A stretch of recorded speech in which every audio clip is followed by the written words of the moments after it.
Hey, listeners, welcome back to Mental Health Month. This week, we have a guest with us, and you must have thought it was White Boy Day. I'm Derek. I'm Whitney. I'm Jack. I'm PJ. And this is Bad Movies, Worst People.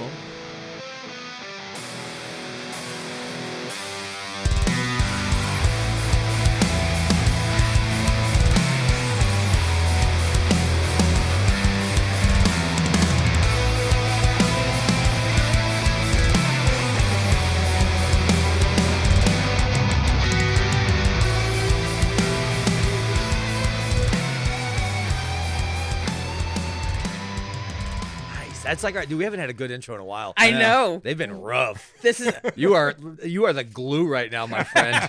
I did take a hit. I am a little high right now. I'm a little high. I'm looking for 3rd Street. Calm down, Derek. You're on 3rd Street. So yes, PJ, welcome. Well, thanks for having me. This is awesome. Let's get into what how we know PJ and why we're doing this specific movie. So tell us a bit about yourself, there, boyo.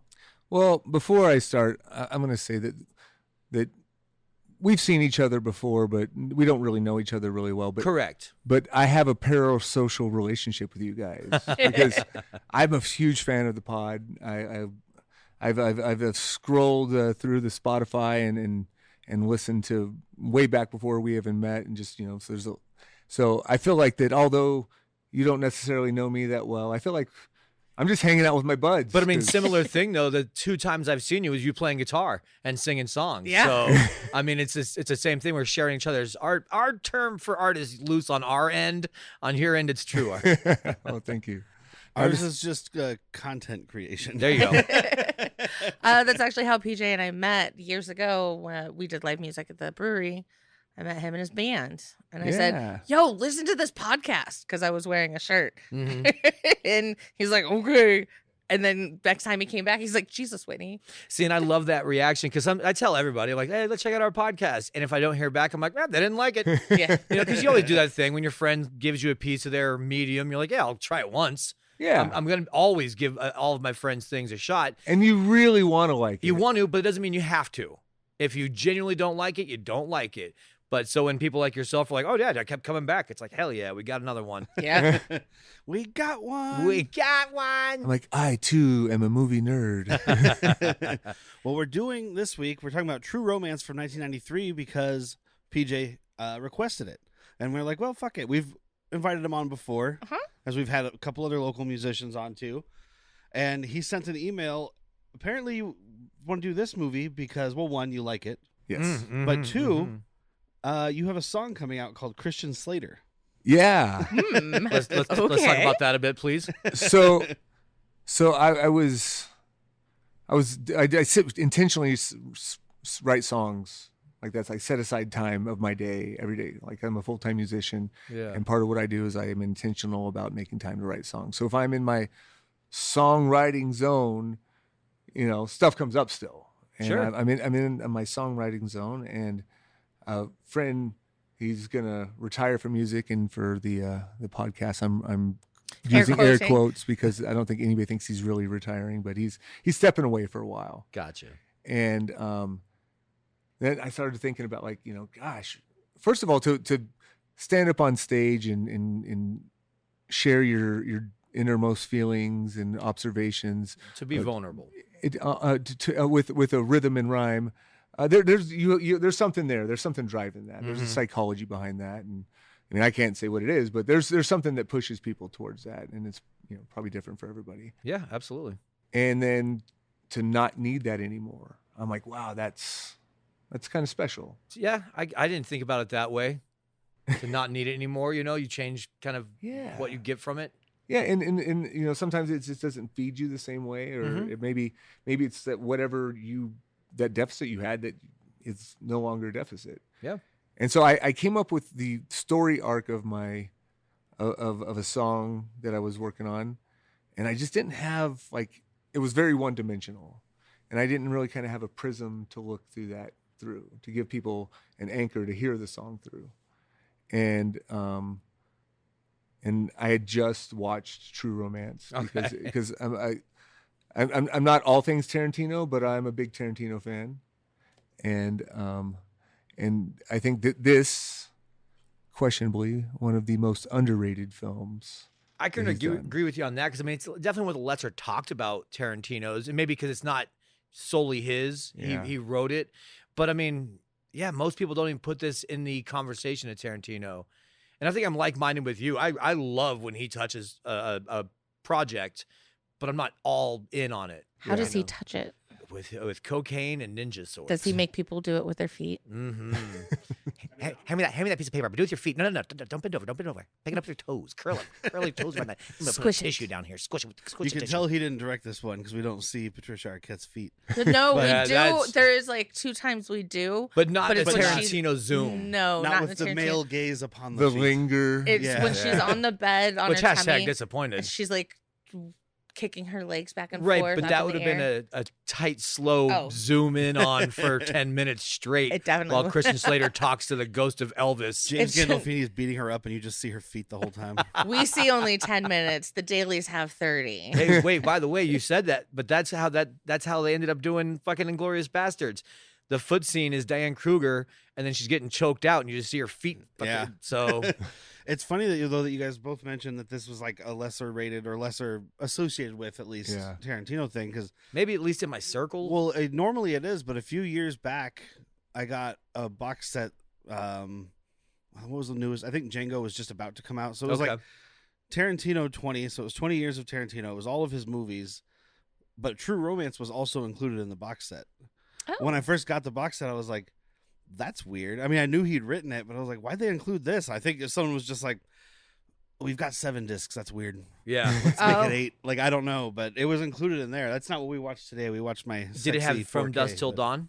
It did not have From Dusk Till Dawn. Which is, if you're going to put True Romance in there, I say you put Dusk Till Dawn. Yeah. But maybe it's also... Maybe it's something he's proud of, and that's why he wanted it in there. Probably... that box? The box set is probably a Weinstein production.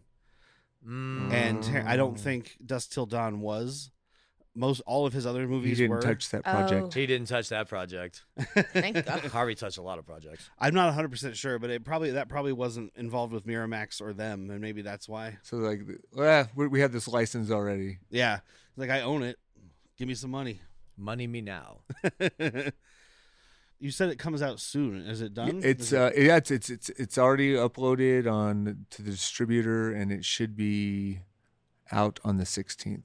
So this month. So we can this month. So April. So okay. Yeah. So it'll come out. Right before this episode. Oh. This episode will be out on the 20th. Perfect. So yeah, I'll email me a link and I'll put it in the description. Beautiful. So, True Romance, 1993. Let's talk about all the stuff. Let's talk about the fact that we knew your wife hadn't seen this because much like what Whitney does, she covered the portion of the screen giving the names of the actors and actresses. I ruined it by the title sequence thing, seeing somebody, and then I looked at the screen right as the first credit comes up. But so Derek was giving you a bit of smoke for not seeing it. You're like, yeah, maybe I have. I don't know. Every person that walked on this screen, it put a nail in the coffin that you had not seen this fucking movie. It was just like, what? Shut. Huh? Look, you can forget that Tom Sizemore was in here. You can forget that Christopher Walken or even Dennis Hopper was in here somehow. I can. When Drexel shows up on screen, Gary Oldman, and she was like, "What is that?" I was like, "So you haven't seen this movie?" The beautiful Sir Gary Oldman with red dreads, gold line teeth. No, they were red.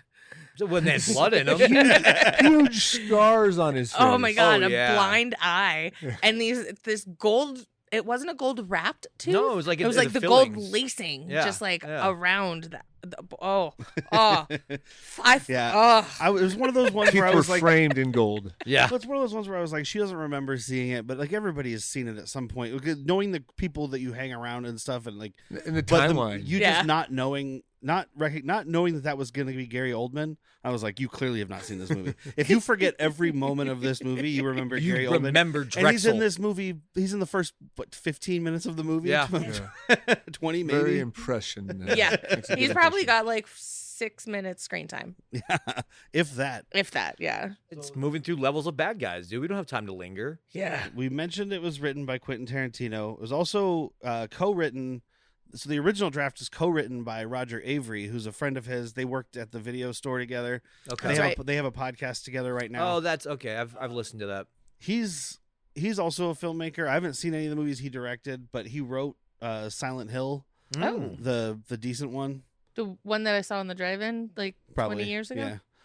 20 years ago, yeah. He wrote Beowulf.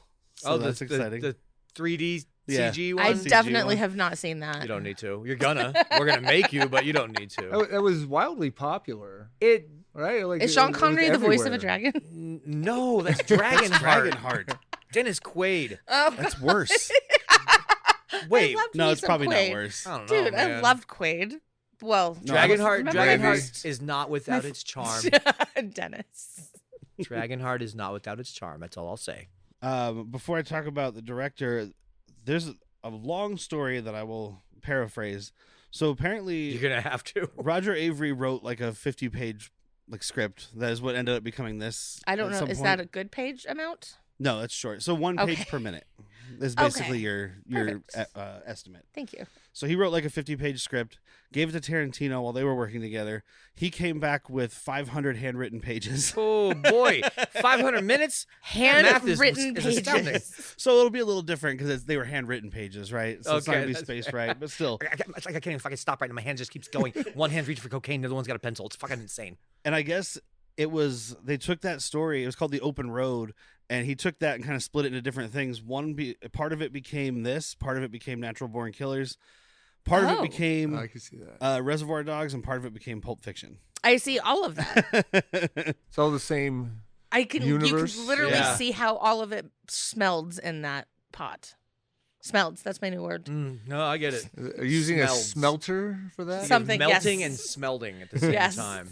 I guess so. In the original Natural Born Killers, it was the same script basically up until there's the prison riot, and then afterwards, Mickey and Mallory are trying to kill this screenwriter who wrote this glitzy Hollywood movie about them, and the screenwriter is on the run writing a script, which is also the script which is basically True Romance because he knows these two people are chasing him. Oh, So it's a whole thing. And I he's love the that. screenwriter in that story. Yeah. So this is directed though not by Quentin Tarantino, by Tony Scott. Rest in Pictures. Okay, rest in pictures. Don't look at me like I know names. Ridley Scott's brother. Oh, He I knew that. directed. He directed Top Gun, Days of Thunder, Beverly Hills Cop 2, Last Boy Scout, Okay, so we've Man on talked Fire. about him then. Yeah, he's directed a lot of really good movies. It's fitting that we're talking about this for Mental Health Month. We usually do Mental Health Month during Mental May. Health Awareness Month, which is May. We changed it this year because of stuff, but Puns, he because of died from puns. suicide. He Oh. killed himself, Ah, I'm sorry. but he made some great movies before that, so Yeah. good for him. good for us. So I have a box office game. Woo! No, box office. Ka-ching. So that's a more recent thing. I don't know if you got to any of those episodes. It's Yes, basically okay. yes, All yes. right, I give the budget. You guys guess. How many numbers we got, Big Daddy? I just have the one worldwide. Okay. Because the worldwide and the U.S. were very close, which means I don't think there was much of a worldwide. It was like a couple $100,000 difference. Okay. So $13 million was the budget. Oh. Well, I'm going to let the guest go first. And keep in mind, this is post Reservoir Dogs, but pre Pulp Fiction. And Reservoir Dogs didn't really saturate pop culture until after Pulp Fiction. Yeah. Right. So I've got my Tarantino doesn't number mean locked anything in. yet. okay. So I'm gonna say because Christian Slater still had some juice at the time. It was a success, so 18. That's my Ooh, guess. I'm gonna be a little bit more generous. 21 million. It was 13 Yeah, and it was 92, 93. 93. The number I was thinking might be way too high. You might be way too high. I might be way too high. I'm going to say 28 million. 13.1 million. Ooh. Damn. There are no winners. I was Nobody collects thinking any prizes. Good day. 42. And it's Price is Right rules. Price right? is Right rules. Yeah. Just, but if it wasn't, we know who. So it made like $100,000. Jesus.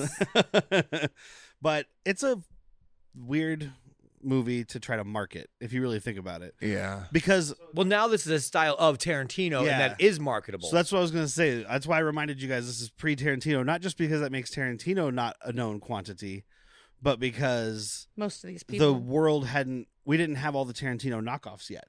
Yeah. Like, because the mid to late 90s were saturated, in the early 2000s, and even still now are saturated with people who are doing Tarantino. Yeah. We all know his name's Guy Ritchie. Well, and there's bigger names sprinkled throughout the movie, but I guess none that are just a name alone could push it into. Yeah, it's a list of character actors for sure. Dennis Hopper and Walken might be the two biggest at the time, and even at the time, I don't think Walken was huge. Walken was doing a lot of Abel Ferrara movies and stuff. I mean, like King of New York was around here. Not a dime bag gets sold in my neighborhood without me knowing about it. James Gandolfini hadn't become the mob boss yet. No, I think he had already done our last year's listener requested episode, Perdita Durango. Yeah, but nobody saw that. So I wish they would have. Oh my god, that movie was amazing. Actually, Thank you again, baby doll. That might have been later because that also has a Tarantino knockoff vibe. So that might have been like a 94 or 95. Yeah. But yeah, I mean, so all the people that we recognize, all the people that Whitney was crapping herself about are like nobody at this point. Except for Dennis Hopper. Yeah. I mean, Gary Oldman had done Dracula. I had seen which Dracula. was a pretty big deal. I want to say that was 91 He's or still 92. But he's still a character at this point. Yeah. And he hadn't done enough characters to go on to be who everyone knows him as now, is the fucking chameleon. Yeah. You know, once everyone realized that this actor with the dreadlocks is the same actor that was in Fifth Element, we lost our minds. And then he went on to play Commissioner Gordon. Boy, he cleans up nice. So we haven't had alternate actors for a while because we've been doing different types of movies. Yeah. I have one that was pretty much on, and then she ended up having something else to do. And then I have the people that Quentin Tarantino wrote the script thinking about. Okay. For females? So I have an alternate person for Alabama who was the person they really wanted, but she was busy with something else. It's 1992. She's got to be sexy. She's got to be blonde. Kim Basinger. I said Madonna. No, not Madonna. Although that makes sense because I've got a couple Who's movies that up girl? there with her. Do you have any guesses? Meg Ryan. Oh, he said she's sexy. A little, she's a little Mousy. outside of the age range, I think, for a good Alabama. He's being nice. She's homely. I'm drawing a blank. Drew Barrymore. Oh. I even thought that, but I was like, Drew Barrymore's always, to me, this is just me being me. She's always been cute, never sexy. But she was in Poison Ivy around this time, which might be what she was busy with, which is her running around doing sexy stuff with mustache. Yeah. Tom Selleck. No. It's not Tom Selleck. Oh, God. Tom Reynolds. Selleck's mustache. John Hurt. Is that right? Yeah. Hurd. No. Hurd is Home Alone. Oh. Whatever. The guy from the movie. Yes. The guy from the movie. I've seen that movie. CSI. I've seen that movie That's a few Dad, right? times. No, that's Fear. The hell? Where did your brain go? Fear. But Quentin Tarantino wrote the movie with Robert Carradine and Joan Cusack in mind. Shit. I love Joan Cusack. Oh. So ever since he wrote his first script, he was like, I'm going to work with a Carradine, damn it. Yeah, I'm doing it. I don't like that and casting. a Cusack. Ooh, we ever had a Cusack in a Tarantino? I love Joan. I don't know. I don't think so. Tim. Howdy ho, podcaster. But Patricia Arquette is sexier than Joan She's Cusack. perfect. She's still got it too. We just watched Severance and she was in it. Yeah? Yeah, she plays Adam Scott's boss in Severance, and she's fucking terrifying. So. Yeah. Fear boners are good, though. She's a little thick, but she's sexy. And toy. I'm a little thick, too. Just keeping it toy. It's like you're fucking your grandma. You see. Oh, they're both dead. Mine too. No good. Oh, mine 3. I'm all out of grandma. Do you still have grandmas? No. Oh. So 4. I think we're at that age.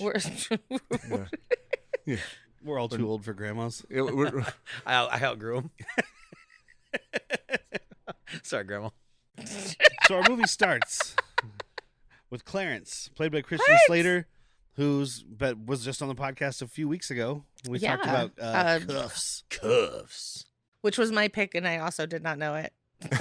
Yeah, she picked a movie based on a cover, which is Christian Slater with that slick back, real like Vaseline greased hair. Yeah. And sunglasses. I mean, I didn't hate the movie. I'd seen it before, but it's just funny that Whitney's like, I want to watch that. Never seen it. She said it like 3 weeks in a row, and I was like, okay, we'll do cuffs. And then she's like, it was like, it's Whitney's movie. She's like, I've never seen it. I'm like, what the fuck are you talking about? Yeah. Wild. I listened to that one. I felt like I know more about this movie than Whitney does. That could be about a lot That's of movies. all, yeah. Oh, yeah, but they're not all her picks. Yeah. But Christian Slater's at this bar rambling about Elvis. I love this bar. To this I love movie bars, man. Is it a bowling alley though? I think no, it's a pool hall. Okay. This looks like a bar I would drink at. Yes. That's what I'm getting at. Like, I mean, you would hate the honky tonk music going on in the background, but I go to bars in Tucson. But dude. at least it's I was gonna say at least it's good honky tonk. You know, I could deal with it, but it's got that. I don't miss smoking often. Well, this is pre-pop country. But so. yeah, exactly. We hadn't done the way down yonder in the Chattahoochee yet. No. We're getting there. But no, it's like sometimes I see this scene and I'm like, kind of miss smoking.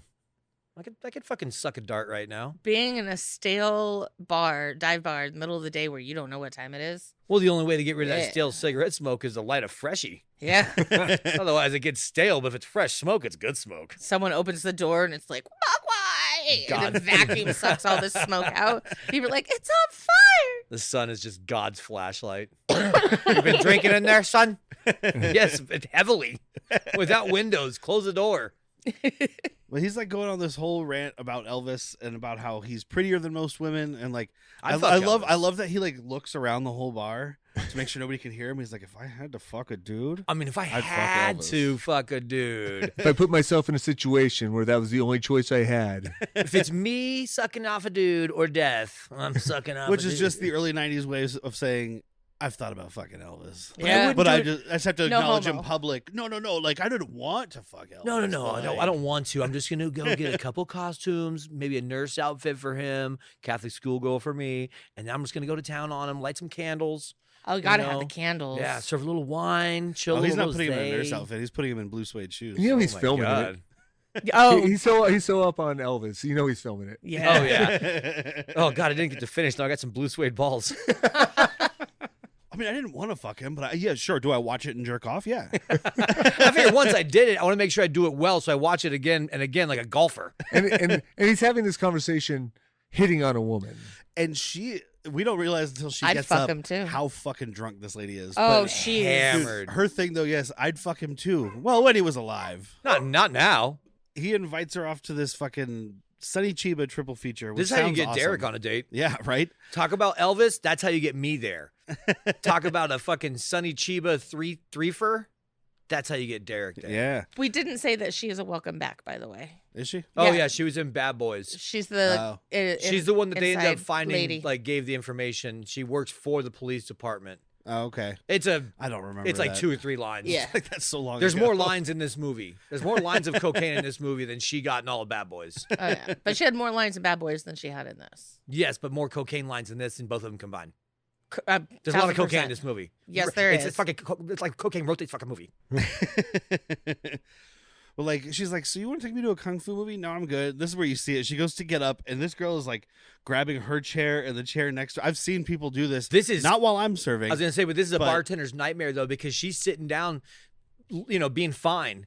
Like, all right, maybe I shouldn't worry about it. And she stands up like, oh fuck, how long has she been here? I just got on shift. What'd you do to her?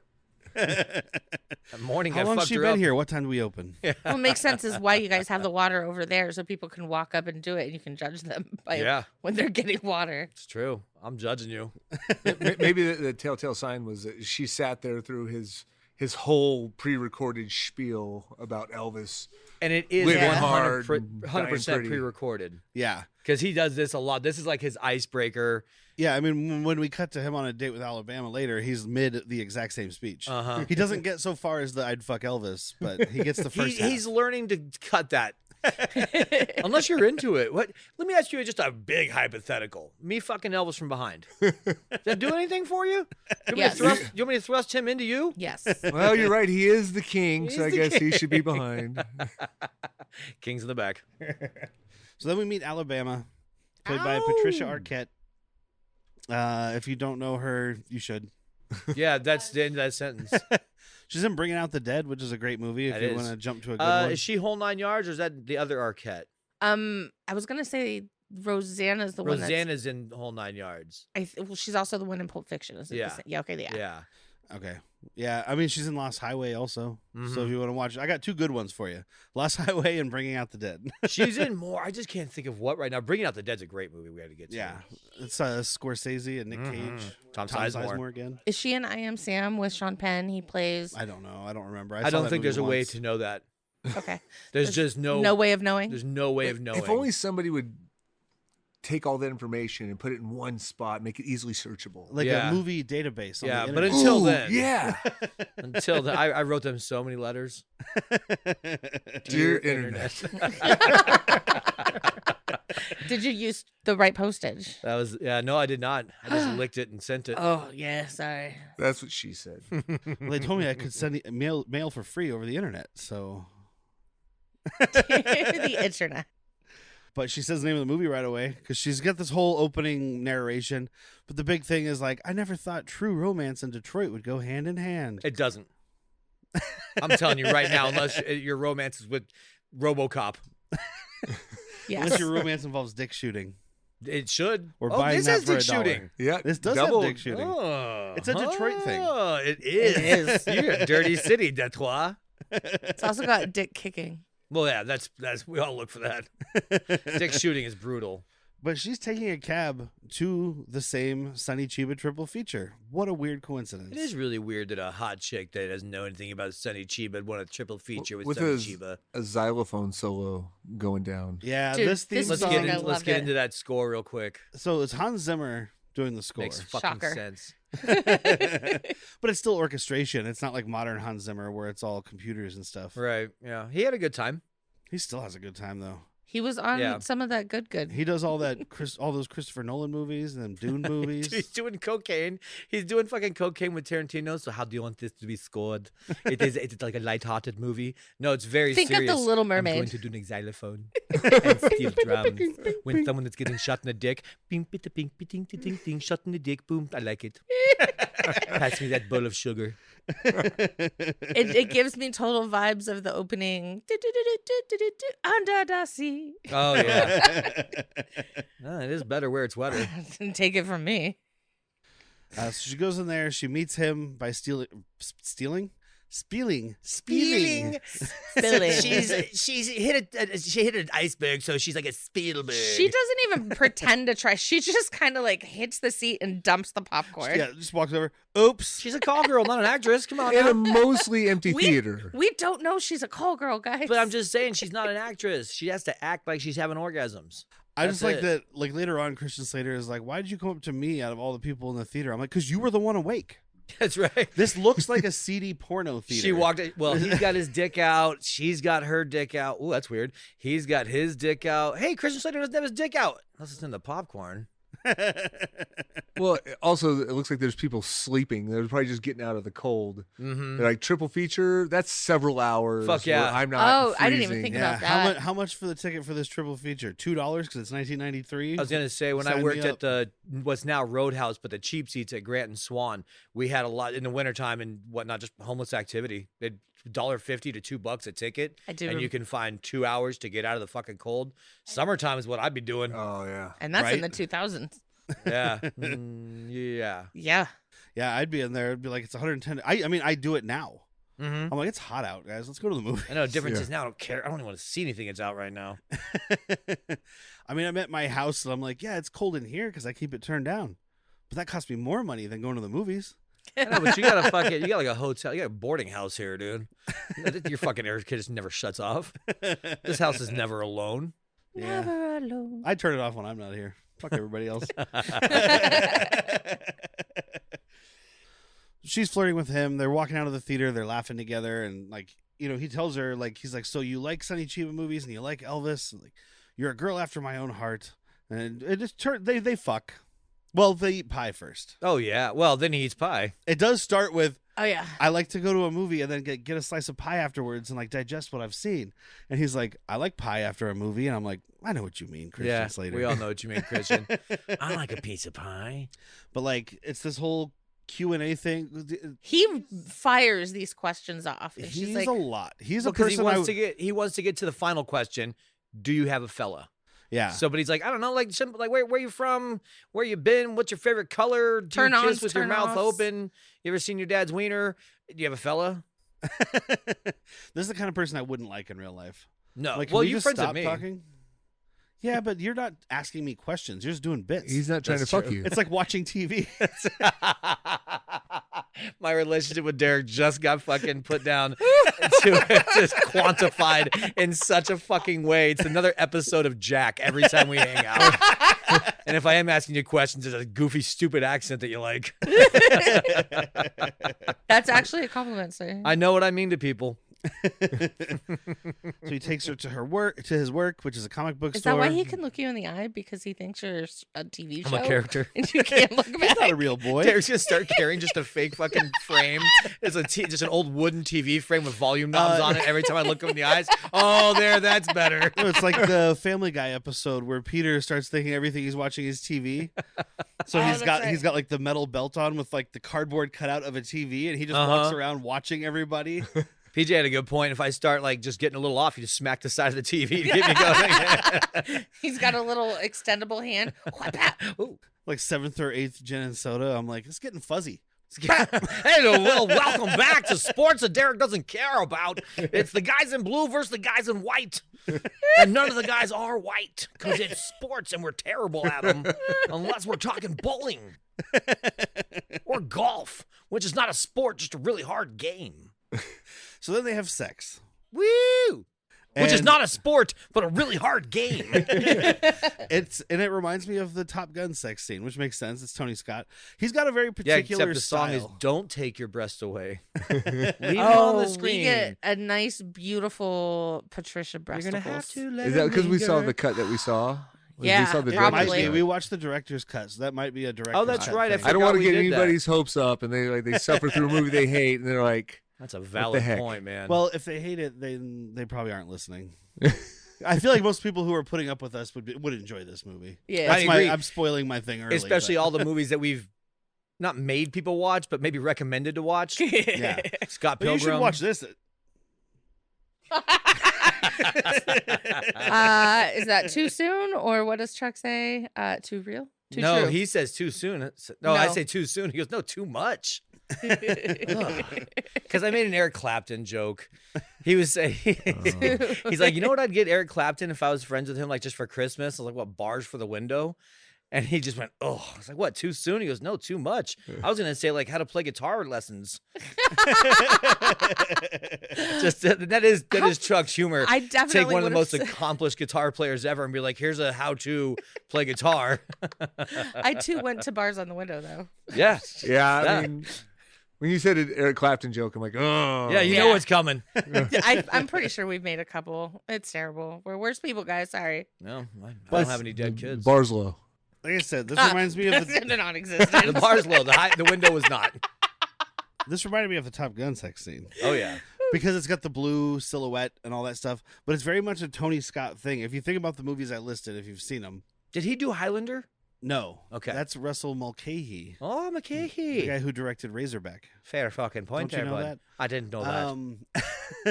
Why but would I he's- fucking know that? Like He's got a lot of color. Like here, it's like this blue background with the silhouettes. Later on, when they get to Hollywood, like everything is blown out. There's like pink in the sky and all Oh. this stuff. It's very much like his style. He's got a Okay. thing going Unlike on. Vamp, where it was like just green and pink for this. Like That that's was color from the saturated. lighting. Yeah. His is color from like just the way his like when they're shooting outdoors, it's all natural lighting.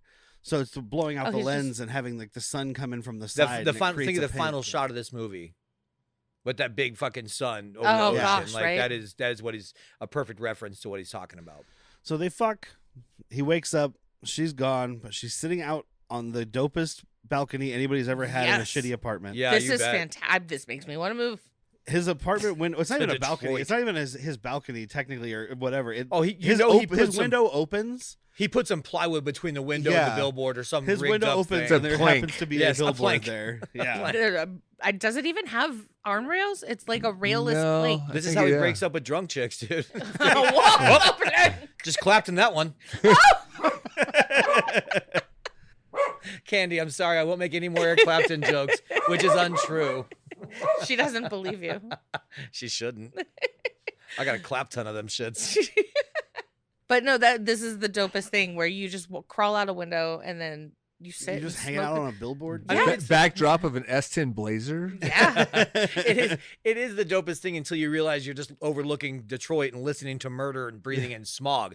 The idea of it is good. The location is not so. Well, eventually you go out. You're like, I'm going to sit on my car billboard patio, and you go out there, and it's like, oh man, it's political season. Oh. Like there's just a political ad up on there. You're like, well, now I'm smoking weed with whoever's running this year. He's looking right at me, isn't he? Dukakis. I'm smoking weed with Dukakis. Way to show our age. I thought of it because of Donnie Darko. I was like, who's a politician that we haven't made fun of lately? And that's fair. 93. That's fair. I think he was the 80s. I don't remember, though. I was dead. I mean, I wasn't alive. Man, you weren't dead, but you weren't alive. Weird. What year was that movie set Oh, in? I guess that was 86, so I was alive. You were But I wasn't months. a person yet. Yeah, you were only months old. It also could turn into like an STD awareness billboard. Oh. You're out there Yeah. smoking Chlamydia? weed. You're out there smoking weed on a AIDS? billboard that's like, don't share your needles. High five. Be Yeah. careful with that Just one. fucking smoking his. Oh my God, it's the My Pillow guy staring at me. God, get a nose hair trimmer, Mike. Do you think if they ever made a billboard for him, like it would have? Didn't he have a big mustache? Yeah, Do you think they would put the mustache on the billboard, I'd hope so. like a 3D like hair mustache? I would hope so. Anybody in marketing worth their salt would have done that. Dude, that, guy, Yes. that guy's got a wild fucking crackhead life. The pillow sticks out and then a mustache, and that's it. The rest of it's just a flat billboard. That's creepy. My Pillow. When you're done fucking your couch, you can cheat on it with My Pillow. You want a mustache ride? Supple. You can use my pillow. Want a pillow ride? Use my mustache. There you go. Up in the sky, look! It's a bird! It's a plane! It's Geeks with beards. Do you like action? How about a little comedy? Join the Geeks with Beards podcast. When I ask the question, why do people like Magneto? What the beep? We cover all the eras. Golden, silver, bronze, and modern. Then you need to check out the Geeks with Beards podcast. Available on all streaming sites right now. Geeks with Beards. Hey, mister, I got an extra $3. I was wondering if there's any way you know I can spend it. Have you heard of Patreon? Never heard of it. What is it? You go to patreon.com/worstpeople, give me your $3, and you can listen to a bunch of stuff that's way too inappropriate for your age. Oh, but I'm actually pretty old. I just sound like this. It's like the Benjamin Button thing. But anyway, I was going to ask you, what if I got my mom to give me a couple more bucks and I could, give you more money? Oh, that's even better. You can get ad-free with $5. $5? You also can get access to Latchkey Vids, our TV recap show of forgotten 90s garbage. Oh my God, I don't even know what that is, but I'm excited for it. You should be. So $5 is all I need, and I get no more of these commercials? No more commercials. No more commercials. Oh, you get boy. to hear us talk about a singing cop show and more. Well, golly gee willikers, Mr. and Miss. Thanks for all the information. I'm going to go see if I can find a mom to give me $5. Let's go beat that kid up and take his $5. Oh, no! This is where she admits that she's a call girl. She was sent there to seduce him. It's a good birthday present if anybody's looking for one for me. Yeah. Also, you just called up a place and were like, can you send a girl? And they sent her. And she Good put for a you. lot of work into the role. Yeah, she did. Like she did some backstory. Yeah. She she Yeah. went along. She improv. She did great. Well, and she was also, yes-anding. you could also see she genuinely, over the course of the date, Falls in really love with likes him a lot. Yeah. The trope you don't like. She likes questioners. Well, I think this is a different version of the, I mean, Jack could answer it better because it's his thing. He hates the immediate love thing in movies. This is different, though, because these are crazy people. Both insane. Well, but then it's Yeah. also showing you a little bit of the work. That Yeah. the love, the instant love trope I hate is just like hey, we met, you're cute, love you, I'll do anything for you. We're in love now, we spent time together. This one is showing you, I mean, he's lonely as fuck, and here's the hottest chick that's ever given him attention, enjoying Sonny Chiba. I would fall in love too. Yeah. they would already have a key to your place. Yeah. Oh, I have one in my pocket for when I meet her. Well, and he's showing her a Spider-Man 1, and she Oh, can't get her eyes off of him. She's just drooling over He's like him. talking about the amazing artwork and this story and all this stuff, and she's just I wonder what staring it's directly into like his to ear. be in that position. I don't know. It's weird. I've never done it comic book style. It's where you have to Put on break it into different gloves. frames. Gotta separate your sex life into long boxes. That's a different belt attachment for different frames. All the thoughts have to be out loud. she's like, so you're not mad about it? Like, you should be mad. Why are you so fucking calm? Well, because his philosophy is accidents happen. Because he's a philosopher. I also love his thing. He's like, you were talking to me. This was working out. We got back to my place, and I was like, holy shit, she doesn't have a dick. This works. Yeah. And he's like, the first time we get this line, I knew something was rotten in Denmark. Yeah. Because he's like, you're way too hot to be interested in me. He's like, I get it. I was happy you didn't have a dick. It's pretty cool. I like the way you don't have balls. That was one of my favorite things about you, followed by your chesticles. I did like them. This is also the first time she mentions Drexel. He's like, who's that? She's like, yeah, I wouldn't worry about it. I would. And although, what do you think, though? If he didn't have Elvis talk him into doing this, would Drexel come after her? No. I don't think so. She's been there 4 days. Yeah. You're not a top earner. That's why she got sent on this call. He's like, dude, look, you're my fucking low stable. This comic book store owner does not have a bunch of money. Yeah. You're fucking fresh. You're bad at what you do. I'm not sending these fucking seasoned chicks out here. So, yeah, Drexel probably just would have left well enough alone. It was like an operational loss, right? See, my pimp brain would be like, no, I have fresh meat. You're going to be high-end dollar. I'm saving you for the most. Like, yeah, Drexel's just not smart like me. He's low level. He's not in the Epstein files. He's not thinking about her. He doesn't give a shit about her. Yeah. It's only Christian Slater brings her up, and he's like, cool, so where is she? Like, he doesn't give a shit. He's got bigger things going on. If he had cases of cocaine. Had he seen her around town, he'd be like, all right, there's my bitch I lost. Yeah. But if they move on like she wanted to, never would have seen Drexel again. Oh, yeah. You know what? You're probably not. You're not wrong. I don't think I'm there's wrong. no probablies about that. No, it was his ego. He was getting himself all. I mean, he ran away. It's been 4 days. All right, man. Let me tell you. Mentor was Elvis. Was getting him all worked the same up. marriage as that, man. I'm telling you, I'll tell you what I do, man. Do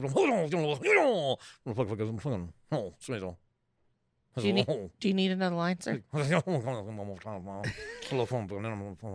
a banana full of cocaine. So she tells him she loves him, and he's like, oh, I love you too. Cut to, we just got married at the courthouse. Well, he doesn't say I love you too. He's like, am I insane for saying that I think I'm in love with you as well? Yes. It's the same thing. So, yes, you are. No. Yes, you are insane. Correct. I They're am both too. equally insane, is what I'm saying. But the way he's like, it's not just I'm in love with you. It's I might be insane as well. So let's fucking do this. And they're just like, whoa! It's oh my god! It's Harley Quinn and Joker.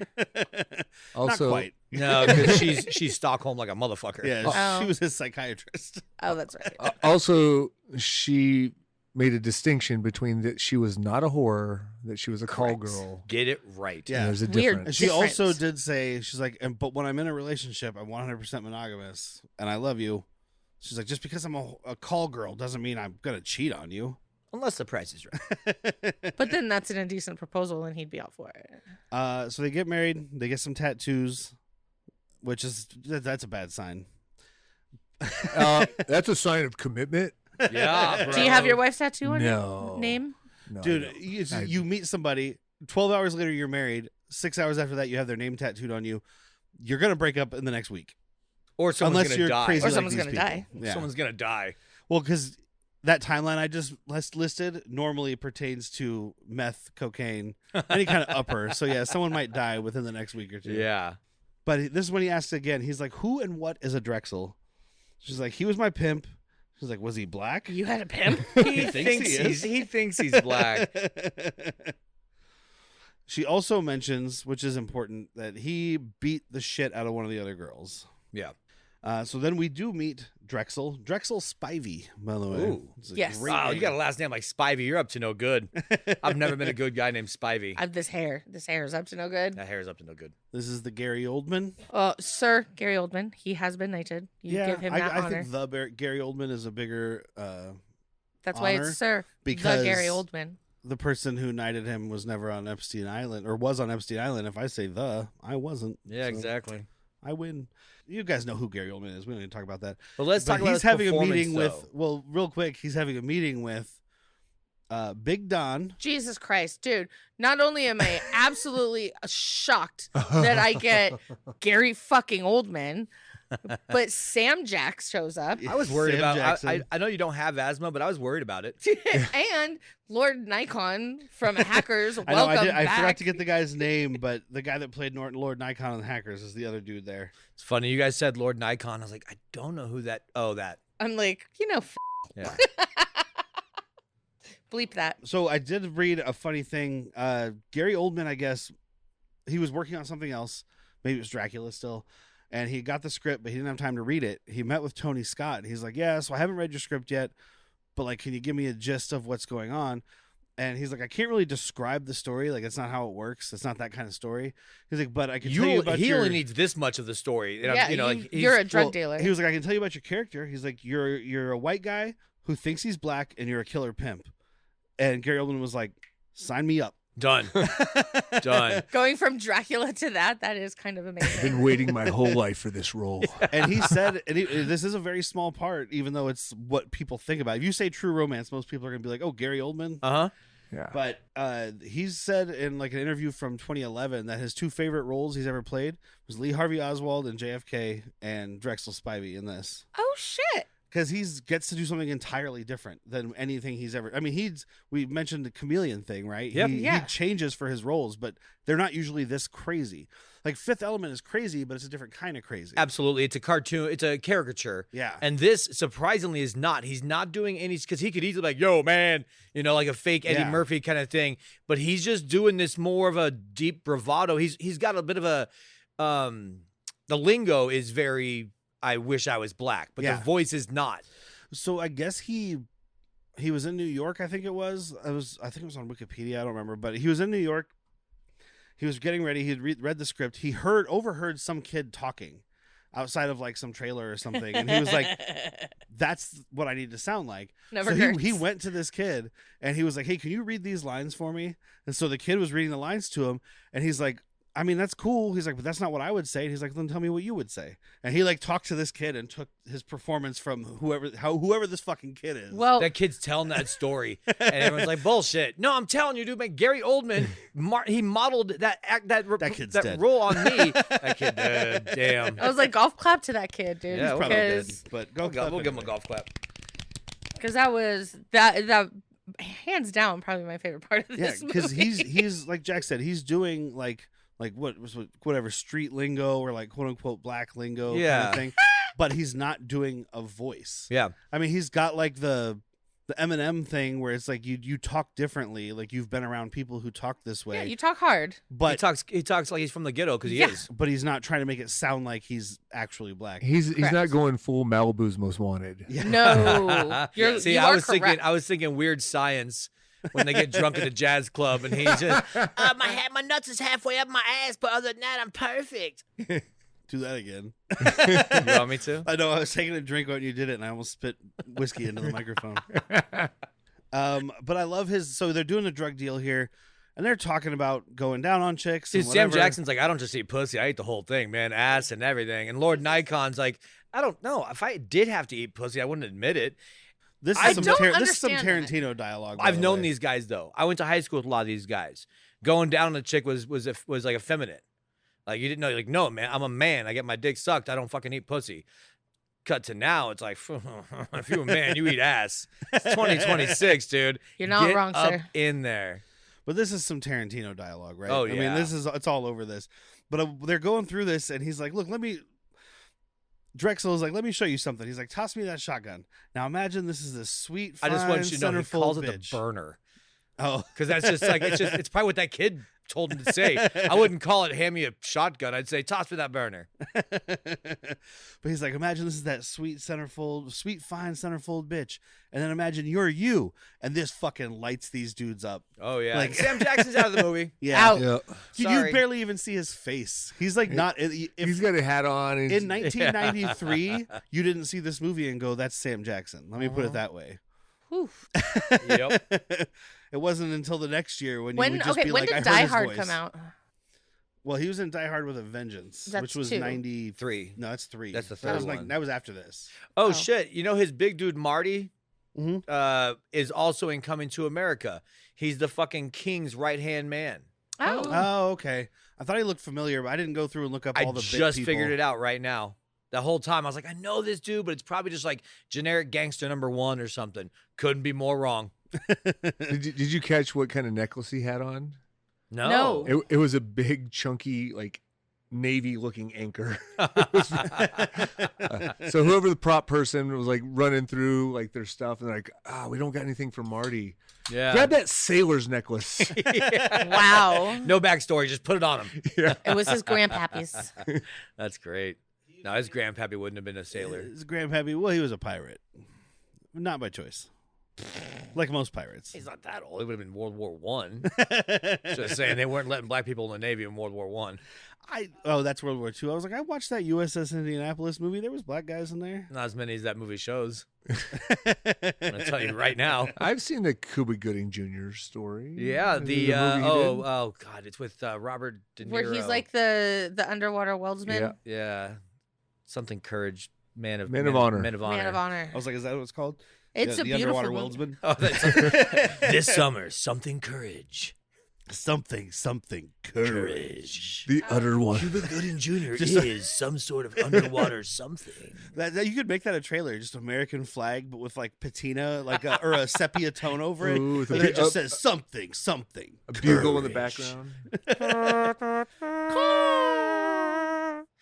Boom! You just made Cuba $400 Gooding million. Jr. stars Yeah, in you did. The Underwater Weldsman. I would be shocked if we don't have an email from Angel Studios tomorrow. Oh, shocked. The main character's black, sir. Angel's out. Nope, we're starring with Jim Caviezel is going to be the black guy. It'll be Jim Caviezel and that guy that plays Damien Dark. Neil McDonough. There Yes. you go. I'll never remember. I've stopped losing that name. It's like every time we do, I look at Neil McDonough. It's the same as Michael Wincott. Who the fuck is Michael Wincott? Michael Wincott. He's got the greatest voice in Hollywood. He's the sheriff's cousin in Robin Hood. Did you ever see Nope? Yeah. He's the photographer guy in Nope. Oh, yeah, okay. yeah. Okay. He's in so many things. And Oh, Real yeah. We Robin just Hood. talked about him in something. And you always recognize him, Yeah. but no one ever remembers his name. So one day I just stared at a picture of him, and I said, Michael Wincott, Michael Wincott. I hope that's right. Michael Wincott, Michael Wincott. Sounds like something an assassin would do. Yeah. You're Heather Yeah. Graham from Scrubs. Just Yep. Hold his head. Touching and say- face. So then we cut to Christian Slater in the bathroom talking to an invisible man I'm the mentor. I'm credited invisible, man. as the mentor. The mentor. Or just mentor. Mhm. The mentor is a supervillain. Mentor is a good guy. Well, he would know that also because he works at a comic book store. So this is Val Kilmer. Yeah. You wouldn't know. Don't even try and look. You don't see his face. You ever. can hear it in In the the voice s- a bit because he's not doing the voice that we're doing for Ellis. You know what I'm saying? He Yeah. ain't doing it too hard. You know, he's just gonna. He's got that Val Kilmer. I can't even do his voice, but it's that softness. And you see in the second time we see him at the end of the movie, you see more. It's still out of focus in the background, but you see more of the shape of his head and his neck and all this His stuff. jawline. Still wouldn't No, know. it looks. I wouldn't know, but Yeah. knowing that it's Val Kilmer, I saw that and I was like, "That's." You can't Val show his Kilmer. face. It's covered in Christian Slater semen. Well, so apparently he spent like 8 hours in makeup to do these like 2 little short scenes, but then the way they ended up cutting it, they didn't show him because they were worried about Elvis, the Presley estate, suing them. Is that why he's called Mentor? Yeah, Yeah. They didn't get permission from Lisa Marie, so they That just- tracks. Or Priscilla. It was probably Priscilla's still still at the alive. Yeah. She did those Naked Guns. Yeah, but so it was probably still her at the time in charge of all that shit. Yeah. Yeah, it was. But he's talking to Clarence, and he's just. This is what he's like. Can you live knowing that guy's out there breathing Breathing the same air as fucking you? air. You're breathing, man. You know what I'm saying? Got the blue suede blues. So he's like, you gotta kill him, man. You gotta kill him like a dog, like a hound dog. I ain't nothing but a hound dog, man. Put the hound dog down. You gotta kill him like a hound dog. I ain't killing no hound dog. Humping all the time. He's got white man dreadlocks. Oh, that should be a crime. Oh, we didn't get all the way into his look because we were talking about his performance. White man dreadlocks. Yeah, white man dreadlocks, scars on the face. And gold- Dead don't no, know we if did it's talk true. about the gold lacing and the I don't teeth know. Oh, and we did. whatnot. Okay. I don't know if it's true or not, but apparently, so he got this part. I believe he got the wig maker or the hair person from Dracula to come and do his hair for this one. To do Makes his wig sense. for this one. Because he had that butt cheek hair. Yeah, because he had a couple different crazy haircuts. I'm in going to that remember one, the but- butt cheeks. And then Everybody apparently remembers also those. the eye application is from that too. I don't remember him having a fucked up face. Probably towards the end. At the end of the fight, he's got the scratches down his face. Okay, I've only seen that movie He already once. had like a deep scar, but then he has fresh wounds after the fight. Okay. Oh yeah, wasn't the first time you watched that when we did Keanu-thon? No, the first time I watched it was when we had COVID. No, we watched it when I bought the 4K because I was like, it's Francis Ford Coppola. And I watched it and I was like, it's all right. It's the horniest movie. It's all right. It's the horniest movie. I'm not saying that's a good thing. It's a horny movie. It's in the top 10 of Dracula movies. I am from England. I studied at Oxford and things like that. I had some full English for breakfast with blood pudding. Pip, pip, cheerio. Oi, oi, oi. Let's go root for this local soccer club. Come on, Manchester. Get your shit together. Ole, ole, ole. Oi, what's all this then? What's that? Well, he got a foul. Well, he just used hands. They were just They were hands. hands. Oh, Bob's your uncle.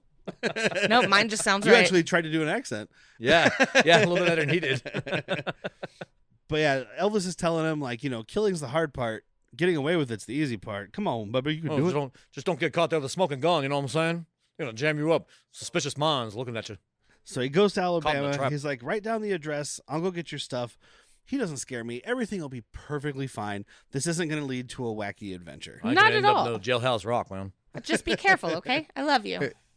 He made a quick transformation because he was a doubter. He was not into it, but the mentor talked him into it. That pep talk.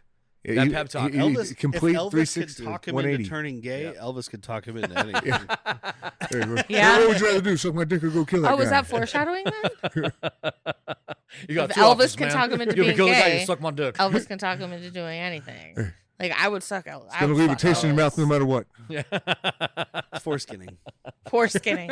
Is that like foreskin shadowing? Yes. Oh, you guys didn't hear the whole When you put conversation. we just eyeshadow had. on your foreskin. Again? So he drives his purple Makes it look Cadillac. bigger. Is that what you call it This now? is like what, the sixth Cadillac Yeah. since February for It's us? just a sign from the universe that I need to buy another Cadillac. Yeah, it is. Fuck. So he drives his purple Convertible? Cadillac I'd love it. off to Drexel's place.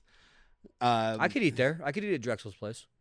I bet mean, they he's got have great Chinese food. garlic bread. It'd be weird. You walk into Drexel's place and you're getting egg rolls You and got shit. you got a white dude with dreadlocks and a fucking Apache necklace serving you Chinese food. Wild. While playing techno and blaxploitation movies. I was gonna Yes. say the film The Mac. The Mac. I was gonna Yeah. say, I knew Good you. movie. Yeah, I knew you knew it. You probably fucking own it on one of these multiple. No, not yet. With low hanging chandeliers for mood.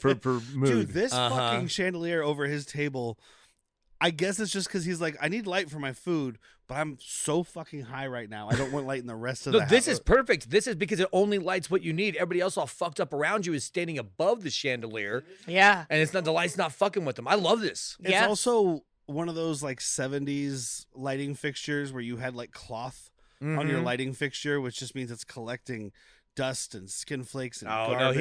he's got bitches. Mites. Ooh, Bitches. nice. Bitches clean. They're vacuuming the lampshades. I don't think that's how they're employed by him. This is Detroit, so I that don't know. I don't think they have a choice, man. I'm gonna be real honest. I think they have other jobs to do. Hand job is still a job. But like he goes in there and confronts Drexel about Alabama. He's like, "Where the fuck is that bitch? She's with me now. Here's I'm an her envelope husband." with a payoff, Yeah, and I'm not gonna pay 1 cent more than that. And Gary Oldman just like, it's empty, man. I like this guy. dude, I love this whole. So this is the reason. Again, this is Mental Health Month. We're usually going to recommend these, right? Yeah. This is the reason you got to watch this movie because I'm not going to sit here and try to like do a fucking audio drama of this scene. Especially if we're not gonna match Gary Oldman's energy. No. Yeah, not- exactly. not Yeah, possible. Gary Oldman's speech about like you already gave up your shit because I invited you to eat food. If you would have sat down and had an egg roll, I would have thought maybe this guy's He got some sized shit him up. going on. Well, he thinks he sized him Yeah, up. he's like, but no, you're standing there, you're looking at me. There's some titties on the TV. You're not even looking at those. I know I'm pretty. I am prettier than titties, man. I am prettier than some tits. What boobs? What does he say? I wrote it down here. Hold on. Tittises? Some tittises. Breastises. Breastises. I ain't more beautiful than some breastises hanging out. He's true.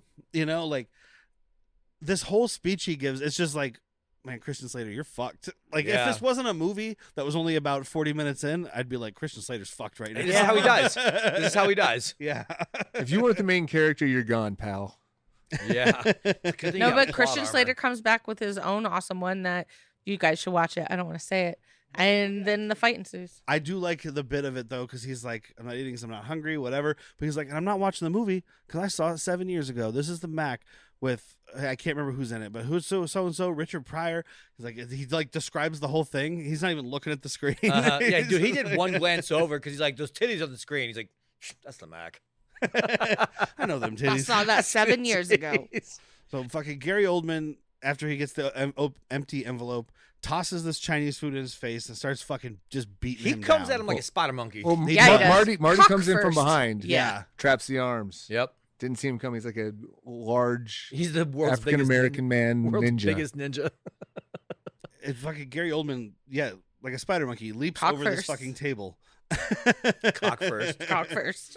Hey, Liam, put your best foot forward. And he's got his 1 foot is in between his legs. Hey, if I meet Gary Oldman, I want him to meet me cock first also. That's how he signs autographs. Nice to meet you. If I had to fuck a dude. I'm just saying, like, If you guys have listened to the podcast, you know there's like a list of 40 that are coming up right now, but it'd be Gary Oldman. starts with you, McGregor. You just have to be there if I fuck him. I'll watch. Yeah, you will. Not You're you though. From the You have to closet pay of the extra. corner. Drexel. Hey Gary, do Drexel. Okay, now switch to Leon the professional. Now do Commissioner Gordon. Ooh, but when you finish, though, I want you to do the guy from Fifth Element. I want Dracula. Let's change the beat. Well, that's when he's sucking. Yes. Wait, isn't there one where he's a little person What? with Owen Wilson? No. Continue. I do like the way that Christian Slater gets the upper hand, or temporarily gets the upper hand in this fight, because like Gary Oldman's on top of him. Marty is behind him because he got knocked on his back. He grabs Gary Oldman goes for him, and Christian Slater grabs him and just pulls his face into Marty's face and makes them a headbutt each other so he can get out of it. It's pretty smooth. It's from 2002. It's called Tiptoes, and it will be on this podcast. I'm pretty sure he's just in a wheelchair, not a little person. No, he's not in a wheelchair. He's a little person. Oh. He is All such right, a good shit. actor. He can alter his height. He can act little. He acts like he's better than us. He is. Well, or is he acting? You would never know. You would never. Do you know the whole fucking joke? You work a full day at shift. You come at home. You get in the shower. You come out, and you're now Gary Oldman. You've been Gary Oldman this whole fucking time. Gary Oldman does you better than you. He's that good. So you missed that he fish hooks Gary Oldman. Christian Slater. Okay, I did not He catch that. He slams the back of his head. No, before I he think into slams the- Marty, PJ's right though. He's got a hunk of Gary Oldman. I thought he was just pulling his hair, Which- but I guess that makes sense. In I the didn't catch 1990s, we were terrified as a society of the fish hook. Yeah. We saw how dangerous it was in this movie. It was one of the few UFC rules that Yeah. came out. They're like, all right, you can punch somebody in their genitals until they tap out. but do not fish hook them. Do not put your finger in their mouth. Well, Someone lost a finger. If a man can take down a bull doing it, Yeah. then you don't want to do it to another man. That's true. It's bulldogging. That's Bill Pickett. Bill Pickett. Look at you, boo.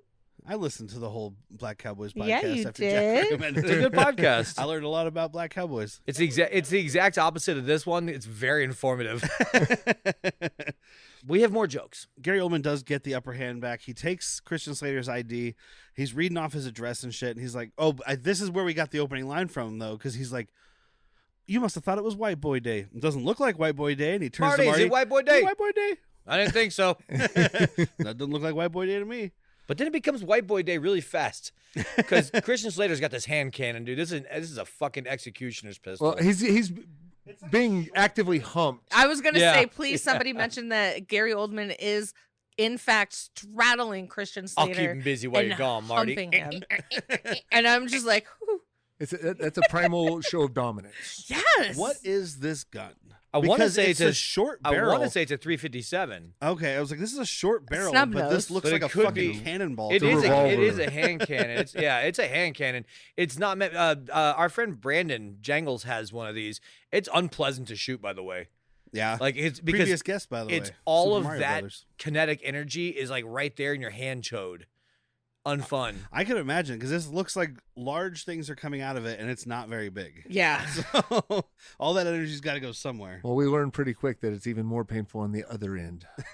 Yeah, because he shoots Not Gary wrong. Oldman. As much as I'm complaining about that kinetic energy, Gary Oldman's got some gripes. This is only like a foot off from a point Oh my I mean, gosh, it's still point blank. Thank you, point blank. A couple feet away is still pretty much point blank when you're firing a fucking muzzle-loading gunpowder cannon residue at is going to somebody. be on your body Yeah. from how close he is. Yeah. But like, so I have not seen this movie in probably before we were together. Thank so you. it's a 357. It is a Smith & Wesson Model 66 snub nose.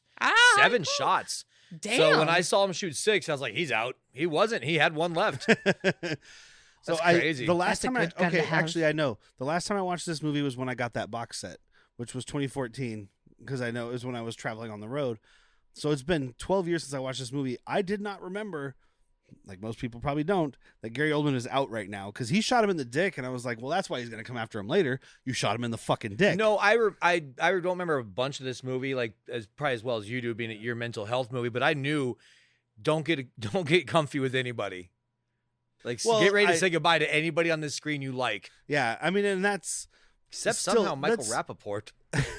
That's still a Tarantino thing. He's like, anybody can die. Yeah. Well, what's this fucking coddling people? Like, no, characters die. But I forgot that he wasn't the bad guy throughout the movie. So he shot him in the dick, and then he fucking shoots Marty twice. And I was like, well, now Gary Oldman's going to chase him down. But then he's like, no, open your eyes, motherfucker. I want to see you shoot this. Watch me shoot you. Yeah, he shoots him twice in the face with a fucking This one's for Elvis. blunderbuss. This one's for Elvis. I need a gunshot. I need a fucking hole in the head, man. You know what I'm saying? He walks back into the apartment. He's just got hamburgers. Oh, he asked homegirl. He's like, grab all of Alabama's shit and put it in this suitcase, and then picks up the wrong suitcase. Well, or the right one, depending how you feel. If this had been a year or two later, this would be Big Kahuna Burger, though. Yes, but it right would. now it's just White Bag Burger. And the cigarettes wouldn't be Chesterfields. Chesterfields, They'd be red apples. Yeah.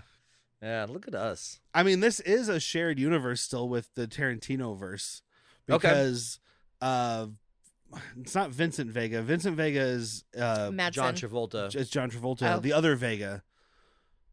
The Vega brothers. Yeah, Michael Madsen's Vega. Yeah, that's what Yeah. I said, Michael Madsen. But yeah, in Reservoir Dogs, he mentions working with Alabama. Oh. And we'll get to it at the end, but there's a whole thing with that. But so it's a shared universe. Yeah, that's cool. Alabama knows Michael Madsen. Mm-hmm. Oh. I like that. But yeah, he comes in with these hamburgers. He's just like, so I killed that dude. He's eating this burger. He's like, man, this burger's fucking good. I mean, I've never shot anybody in the dick and then twice in the face point blank, but I would imagine a burger would probably be really good after. Well, especially or when you just thought, awful. When you thought you were going to die. Yeah. At one point, it was not a foregone conclusion that he was going to come out of there. Yeah. Yeah. I think if he walked in and was just like, it went as smooth as he wanted it to be, just blammo, you did, he wouldn't have been as hungry. But he's like, man, I had Gary Oldman's dick up. He was in my belly button. Gyrating. Gyrating. This black dude had my license to come get you. I thought everything was going to be the worst. This burger's delicious. And this I don't whole even like mustard. This whole thing is great because she's like, are you fucking kidding? And she starts crying and shit. And he's like, why are you crying for him? Fuck that guy. And she's like, no, what you did was, and he's like, no, fuck you and fuck him. It's just, you love him. Romantic. And the cry fucking that happens right now. In case you weren't sure, she was also 100% insane. We just put a bow on that motherfucker. Yeah, you did. I mean, here's Signed, the thing, sealed, though. delivered. Trauma fucks are so good. You're not wrong, sir. I know. I'm wrong for wanting more of them. Not about that. We also find out now that the suitcase is full of drugs. Ow! She's like, these aren't my clothes. This is white boy day. It is, in fact, got a suitcase white full of boy cocaine. day. Very quickly, it became White Boy Day. It's just like that. White boy day. Then we meet Dennis Hopper. Woo! Dude, Welcome back. another like, whoo, what? Oh, every person. And every scene change, your wife was gasping. And he has a small role, and I remembered how small his was, unlike Gary Oldman. But like, it was because his ending is very Iconic. memorable. Yeah. What it is for me, it's the tame version of his character from Speed. Yes. He even has his left thumb hidden half the time he talks. He's I an don't know ex-cop. why my hair. ex-cops. Ex-cop. So this makes So he survived the gunshot wounds to the head. makes 5 Dennis Hopper appearances. Nice. On the podcast. Ow! Is that Okay, that's And gotta only be one is, well, now 2 are technically mental health movies. The rest of them were not, but they were still good. And Giuseppe's, one of them, when we finally do them, one of them has Most to appearances. be most appearances. All right. All right. Because we got Speed, Waterworld, Super Mario Brothers, Red Rock West, and now Red Rock West is what I was True forgetting. Romance. Yeah. I loved him in Red. Oh, you He had forgot all my the whiskey. entire month. Yeah, I tried to. It was my 40th birthday, and I was like, let's watch some great movies. And you were like, I and hate then he you. didn't let us watch any great movies. They were all great. I almost did Scott Pilgrim that month.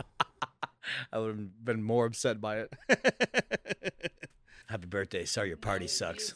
So he is playing Clifford Worley, who is Clarence's dad. And Clarence takes Alabama to go meet him. And it's just the whole, like, oh, well, I'm his father. Who are you? Oh, I'm Alabama, his wife. Whoa. Because he's so happy to see his son and his son's friend. He's all this stuff. And then he says, his wife, and he's like, oh, Clarence, what you done did now. And he's like, you were just like your mother. I like the whole thing of like he's an alcoholic, but he can have beer. Well, that's what Clarence says. He's like, you can have beer, right? Which tells you right away he's an alcoholic. He's like, I can, but I don't. Because it's going to make me want to drink liquor. Yeah, exactly. Hard. He's like, I might be able to fight off one. Yeah. And that's why he's giving him this like sour grapes kind of look and feel like he's not happy that he's married to this smoke show. Yeah. Because he knows like this chick married you for a reason. It's not a good one. And you only came here because you're in trouble. Well, and also, yeah, he's like, I haven't seen you in 3 years. He's like, you just come into my house like a fucking bulldozer because it's that energy. I was saying I would not like this person. It's that energy he has in this movie where he just comes in. He's like, hey, Dad, good to see you. So this is going on. That's going on. This is my wife. Anyway. Do you have any beer? It's all I eat these days. Yeah.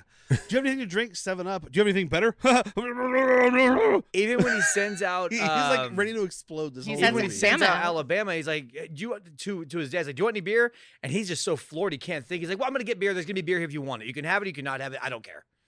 Like, fuck, get a dude. 6-pack. Something important. Can't tell you what to buy because every place has something different. So anyway, here's enough cash. Do you think it has anything to do with that they just did some coke and he's just like, Oh, that's a good point. No, This has been him I the think this is entire him. movie. This is him. Well, he is insane. So maybe it's borderline. Like they're both. This is Jack's little kid bipolar. who ate too much candy character from recently. Oh my god, I'm back. I got a comic book store. I would Want to say see he comes Spider-Man in number like one? a freight train. Yeah. I mean, I think it's Dennis Hopper says he comes in like a bulldozer. I'm like, a freight train makes more sense because Dennis Hopper lives on the train tracks. A train track. Just off. Like, okay, if the engineer was to put his foot out, he could kick his house. Yes. I'm like, this house is this could in fact spit far on it. from being like a bridge that the train drives under. Is how close it is to these train tracks. Every day this engineer tries to come on his house. It's a game he plays. He's like, I start jerking off a mile down the road. Sometimes I finish early. Sometimes I finish late. I give him the old Madman Miggs and I just toss it. I jizz on his letters and I smack it on his door. It's just as much about timing as it is accuracy. One part accuracy, one part timing.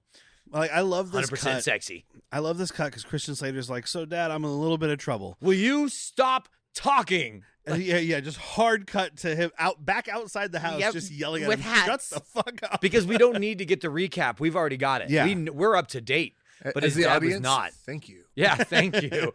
But it's just such a good Dennis Hopper. Stop talking.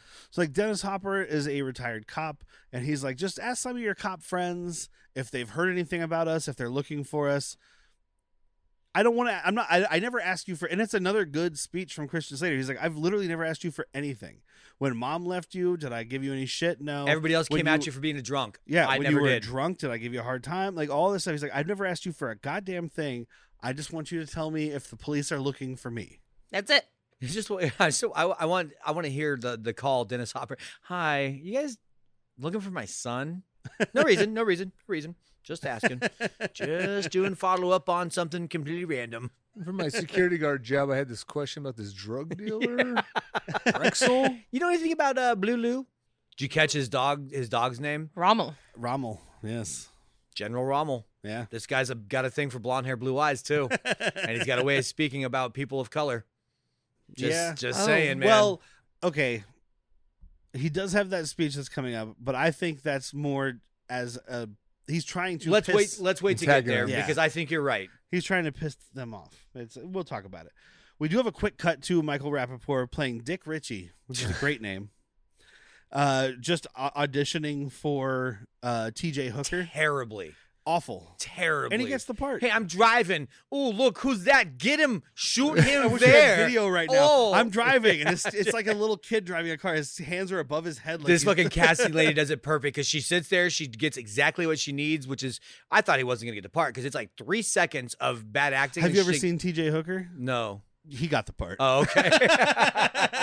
With Bill Shatner. With Bill Shatner.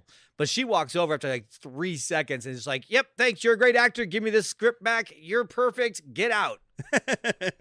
Oh, you know why he got it? Sorry, we don't validate. The only reason he got it is because of the drug up the line thing that's about to happen later. The producer guy. No, because he doesn't know who he is once they get into the... He's like, why the fuck are you here? Then why when the casting agent fast forward when she calls and he's like, she said that? It's his agent calling. That's what it is. He might not have been... He wasn't good. He Yeah. might have been better than everybody else waiting in the hallway. There you go. All right. But he's also... His character sounds like... It's like, He oh, looked look, right. here he comes. He's a guy who's like that one scene, 2-scene criminal in the episode. And Renegades. All you need is, all you need is a guy that's like, holy shit, he's on the hood. Yeah. What are you waiting for? Shoot him. They're like, well, he's got that fucking Michael Rappaport accent, so sounds like a criminal. I've never heard him try not to speak in that. Hey, I don't think he can. Flexion. New York is in his blood. I'm from fucking Texas and I want a cup of coffee. What's the fucking problem here? I like horses. Dennis Hopper does help out his son. He lets him know, like, the cops aren't looking for you. They think it's drug related. He's like, that's weird. Why would they think it's drug related? I'm sweating cocaine, aren't I? And his dad does tell him, too. He's like, the more I hear about this Drexel character, the more I think maybe you did the right thing. Yeah. Yeah, he's not good guy. Classic Cobra mentality. It definitely is. It's like, oh, you do actually They care. kind of give us a little bit of a reconciliation. Yeah. It's a range Nice of warm My moment. son's a murderer. Ooh, of bad guys. He's a Dexter. Exactly. He's a Dexter. That makes it okay. Yeah. Aim your darkness. That's what James Remar would say. Yep. So they're like, we're going out to see our friend Dick Ritchie in Hollywood. Here's where you can get a hold of us. Oh, I do want to mention Alabama's Goodbye Kiss to Dennis Hopper. Christian Slater's like, she's gorgeous, she's this, and she tastes like peach. And she's like, all right, well, good to meet you, Daddy. Well, Christian Slater does say, kiss Daddy goodbye. Not like, he didn't mean this. This isn't like... He didn't say kiss my dad goodbye. Kiss Daddy goodbye. Why are you taking his pants off? Because she is just sticking her tongue down his throat. And he's like, what kind of a daughter kiss is this? Yeah. No, he's more like, don't stop. No, I meant Christian Slater, not Dennis Hopper. He seems to be cool with a lot of stuff. Yeah, I don't think he cares. Accidents happen. I mean, It's his he was philosophy. able to overlook the whole call girl thing. It's only been 4 days, Yeah, though. shoot, It's not he like, was- I only had 3 Johns. Yeah, he was only her third. And he's just happy that a hot chick's into him. He's like, Aren't we all? just kiss his daddy. It's Look, okay.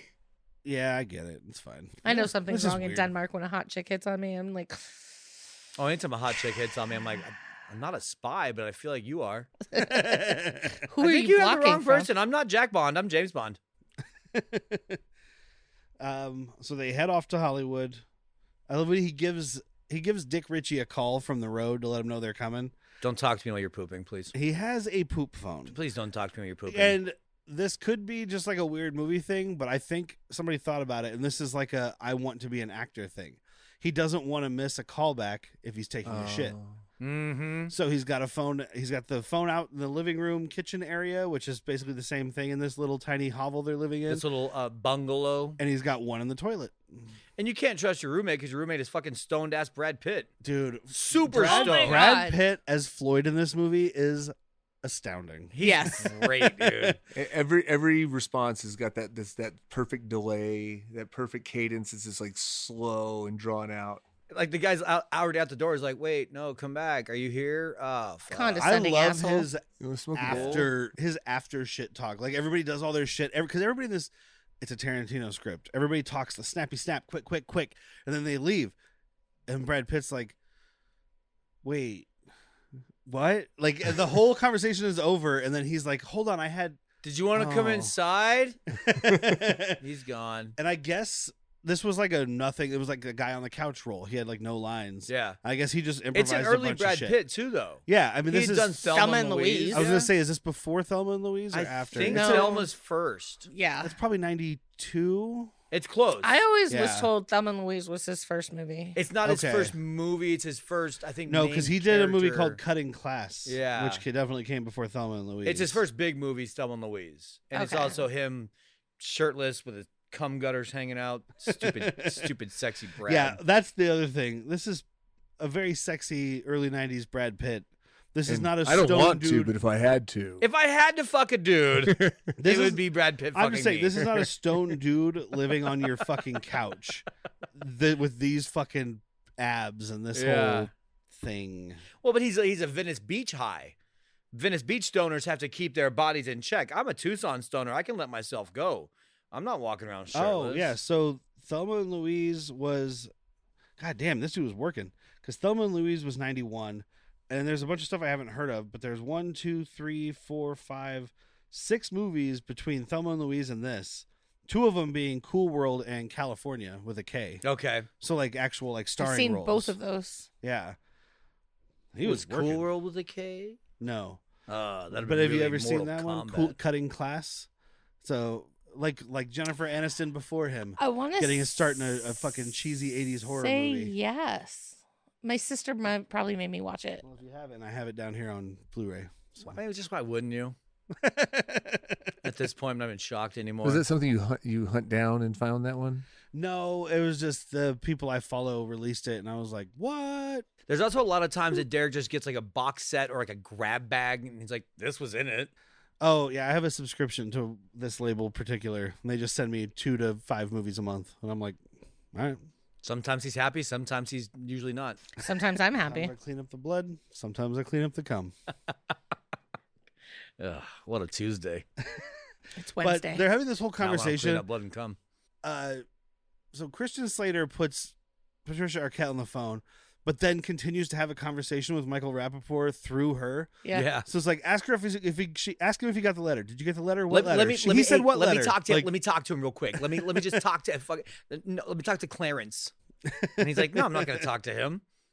I'm going to finger you while you talk to him." dude, they are just fucking in this phone booth on the side of this random. Every truck Yes, driver they is are. giving the old Literally every truck that drives by is like, nah. Hey, you know it's cool. I made that without my hands. Hey, good timing. I was mid jerk off. I was honking my horn. I was trying to write a letter to your daddy, and I needed some inspiration to stick it to his door. And they also have him stepping on some phone books. Oh, Oh yeah, because Christian's a That's little what shorter. phone books He's a are little for. fella. He's a little fella. He's a little fella. He can't get up there on his own. Daddy, give me a boost. We have another gasp moment for Whitney.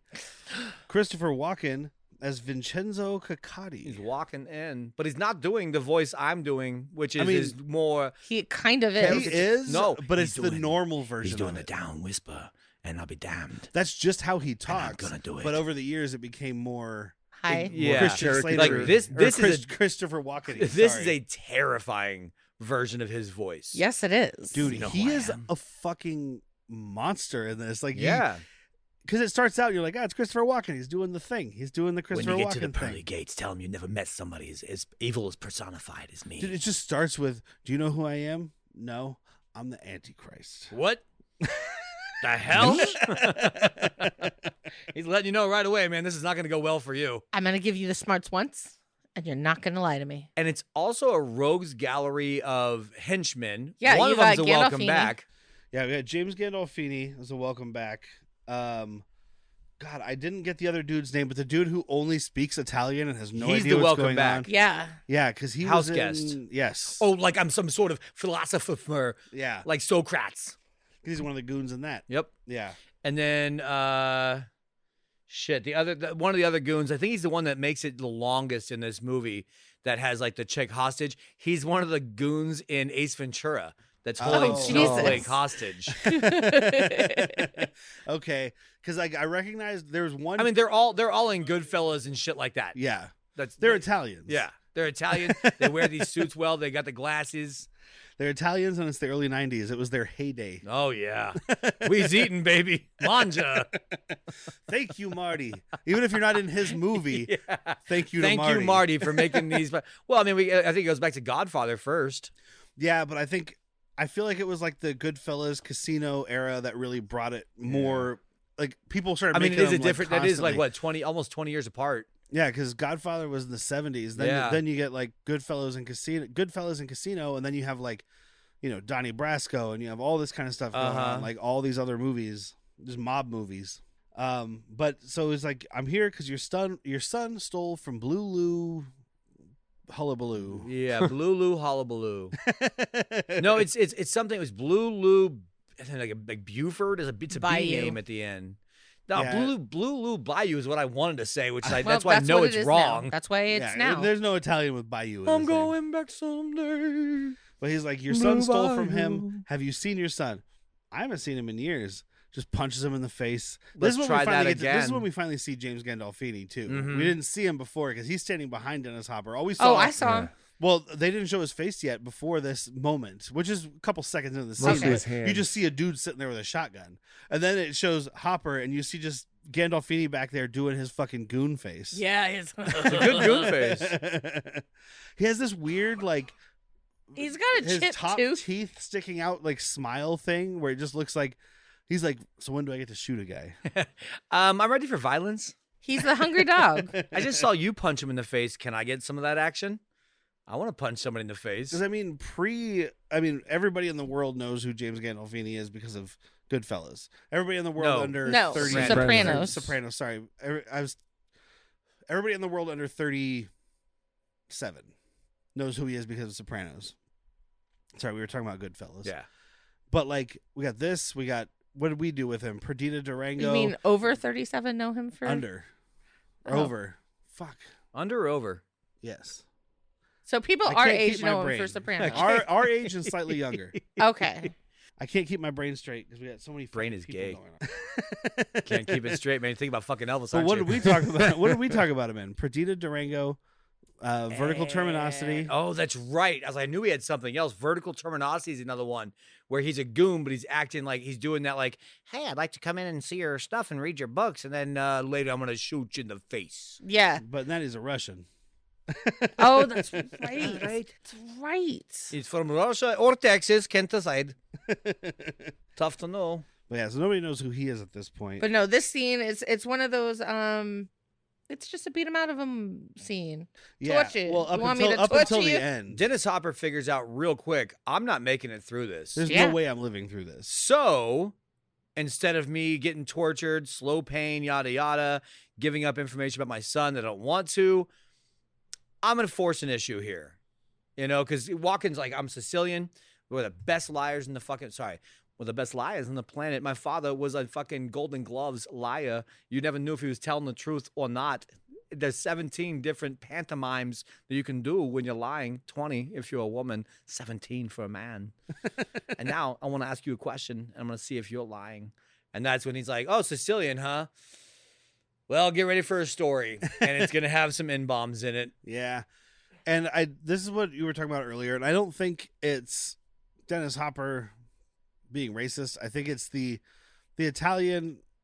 We've seen it in many mob movies. But it's just that the Italians don't like the black crime groups, right, and vice versa. So he's like, "Oh, Sicilians come from N-words," and he goes through this whole thing. The about Moors how, came over, they conquered, they fucked. Because it used to be, and I'm not going to use the wet ass pussy term that he uses, but he's like, it used to be blonde hair and blue eyed. Funny how now it's dark skin, dark hair. Yeah. And that is because you're part eggplant. Dude, just the whole thing where he's like, so and you have N-word blood in you, and your great-great-great-great-grandmother fucked one. And all these guys are laughing, but they're only laughing because Walken's laughing. Oh, one of them can't even understand what's being said. Yeah, the Italian's dude looking around like, it's just like, everybody's laughing. I should laugh too. Much laugh. Very good. He pisses him off so fucking much that he just walks over, grabs a gun, and just shoots Dennis Hopper in the head unceremoniously. He's like, I haven't killed since '84. This feels fucking great. But I guess Dennis Hopper was a little worried about the blanks going off so close to his head because it could burn him. Well, and also stuff. look, Alec Baldwin Or the Crow. Brandon Lee. Yeah. and Brandon. Yeah. But like that hadn't happened yet. But he was worried about it because he didn't want to get burned. And Tony Scott was like, "It's fine. Look, let me show you." So he had someone do it, but they had put the muzzle too far forward, and so he ended up falling to the ground with blood falling out of his head. Yeah, so good thing. Good call, Dennis. But yeah, Christopher Walken kills the shit out of Dennis Hopper. And The dude from Ace Ventura finds the note on the fridge. He's like, "Hey, get ready to be happy, boss. yeah, I just got an address." while we were watching it, you had said something about like, well, this is a Tarantino script. It's because it's so many racial slurs, Yeah. and we know that Tarantino loves an N-bomb. He loves it. Because of the movies that he grew up on. That's part of it, and then also whether or not the story is true. Apparently, Tarantino had said he heard this exact story about Sicilians from a black dude who used to live in the same house as him. Oh, so he's just like almost verbatim. Like when he was a kid, he heard it, and then later on, he had told it to somebody else who was like getting a kick out of it, and then this is when he had decided he was going to start trying to make movies, and he Yeah. was like, "That's a scene. I'm saving that for something." Okay, I can see how that brain would work. So I'm married. that to doesn't you. mean it's okay that a white guy wrote it and a white guy performed it and a white guy produced it and a white guy directed it. Well, did they get permission from Jay-Z? Because I think that gives you a pass. Yeah, that definitely gets you a pass. Who was it? Ving Rhames was sitting across from somebody and was like, "Say the damn word." No, it was Delroy Lindo, but that ended up being a skit that I found out much later. That's more terrifying if it's real. though. I wish it was true. I don't know what. So these two lines were improvised though. When he says, "So it turns out you're part eggplant." I get what he's saying. You're that part cantaloupe. I get. But you're a cantaloupe. I guess 'cause he's about You're to a nothing. explode. Yeah, Yeah. I'm gonna crack you open.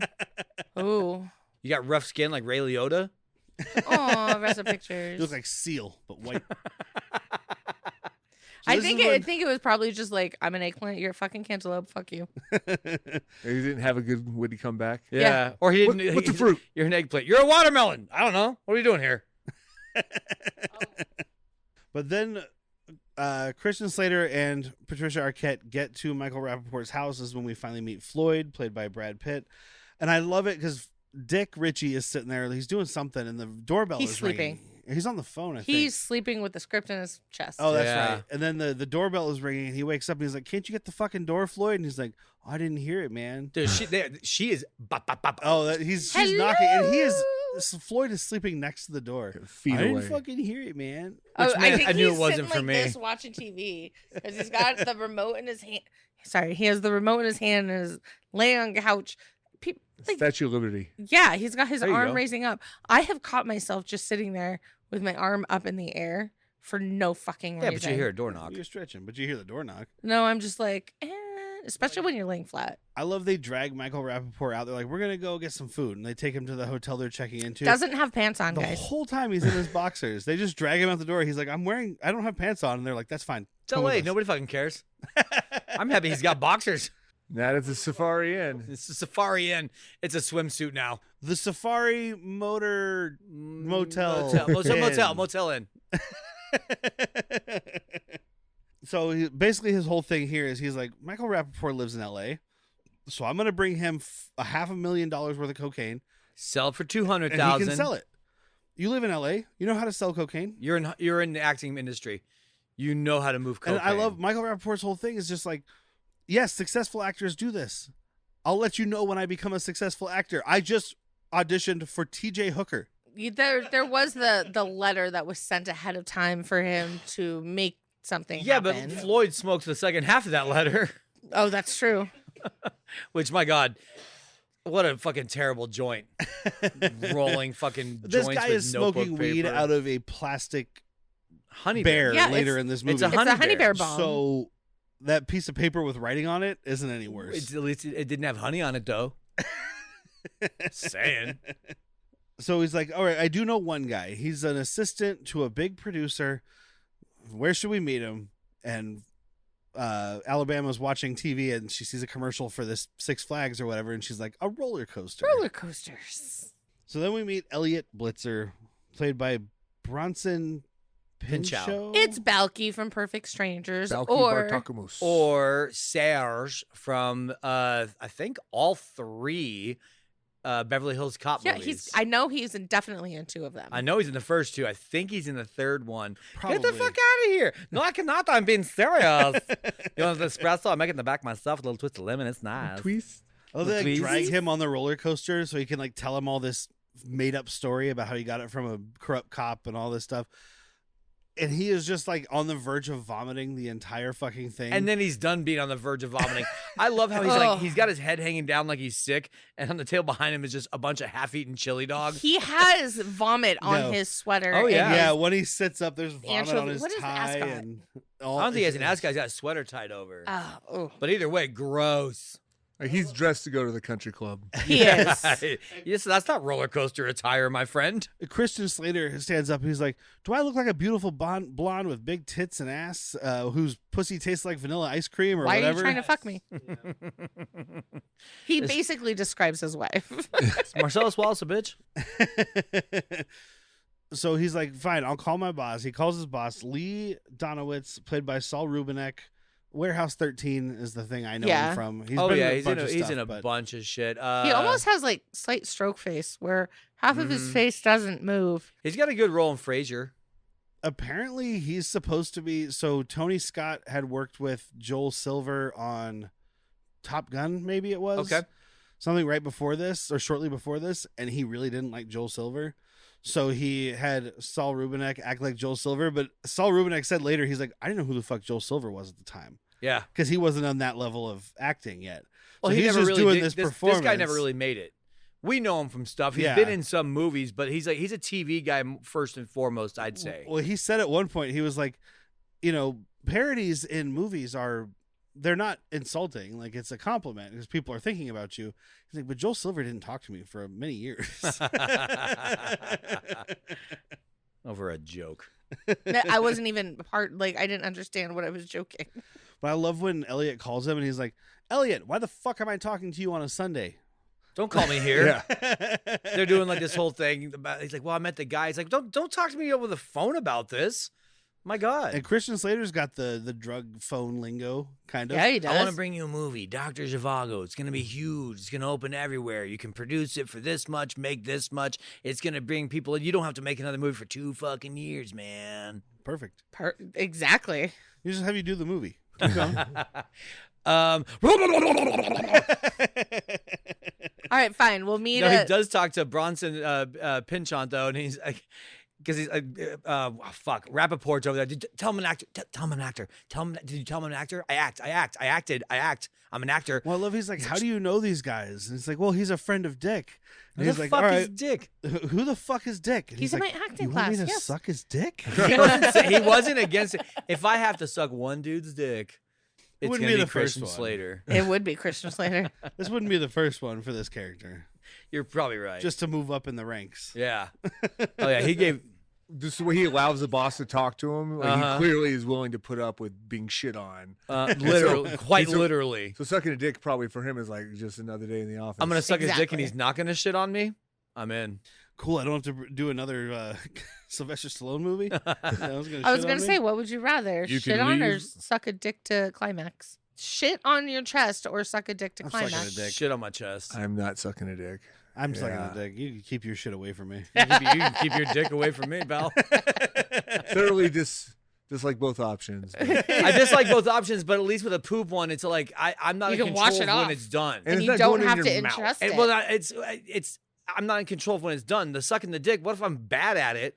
And then I got to go fucking forever. Well, I can't be bad at being shit on. And get it going. I can't be bad at being shit. That's the same. You're gonna get poop on your finger. Yeah, same thing for same maneuver for both situations, dude. Finger in the. You've seen those movies of the Hoover Dam where they like unplug it, unclog it, and just that's what I'm going for. But with the finger up the butt. You can put on a rubber glove, stick your finger up his butt, but you can't. They're not gonna let you put rubber on your chest. No, you do a gentleman's steamer where you saran wrap it first. You still feel the warmth, but it's an easier cleanup. They don't have the power at that point. They don't have saran wrap. They want to shit on your bare chest. Well, there's no saran wrap in a blowjob. They can't fuck. They can't fuck my bare mouth.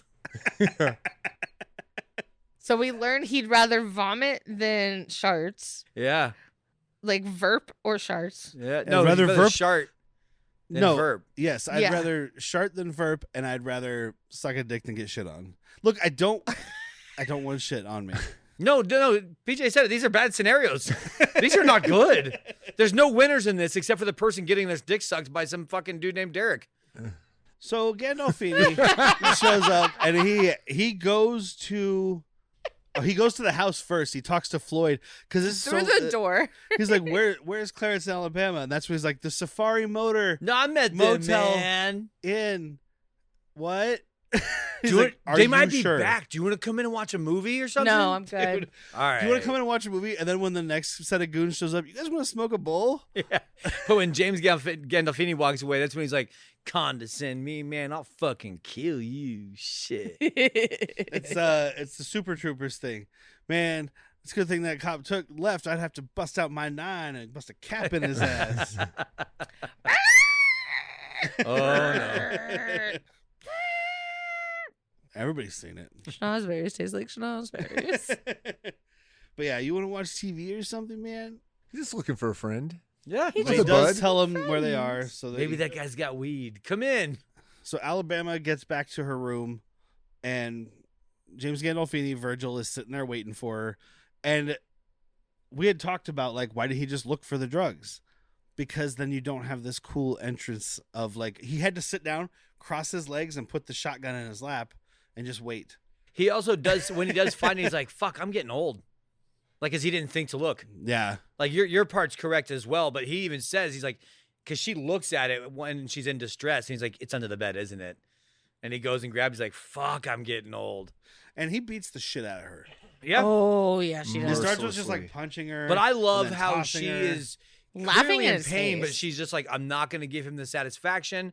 I'm going to bloody laugh in his face. Oh, I also really love, right before he starts beating her up, he's like, I know you're Alabama. Where's our Coke? And she's like, you must be confused. My name's Sadie, and there's no Coke, but there's Pepsi in the vending machine, down the hall. Down the hall. She doesn't give a shit. I need some RC. Yeah, we got Shasta. She's flipping him off. She's laughing in his face.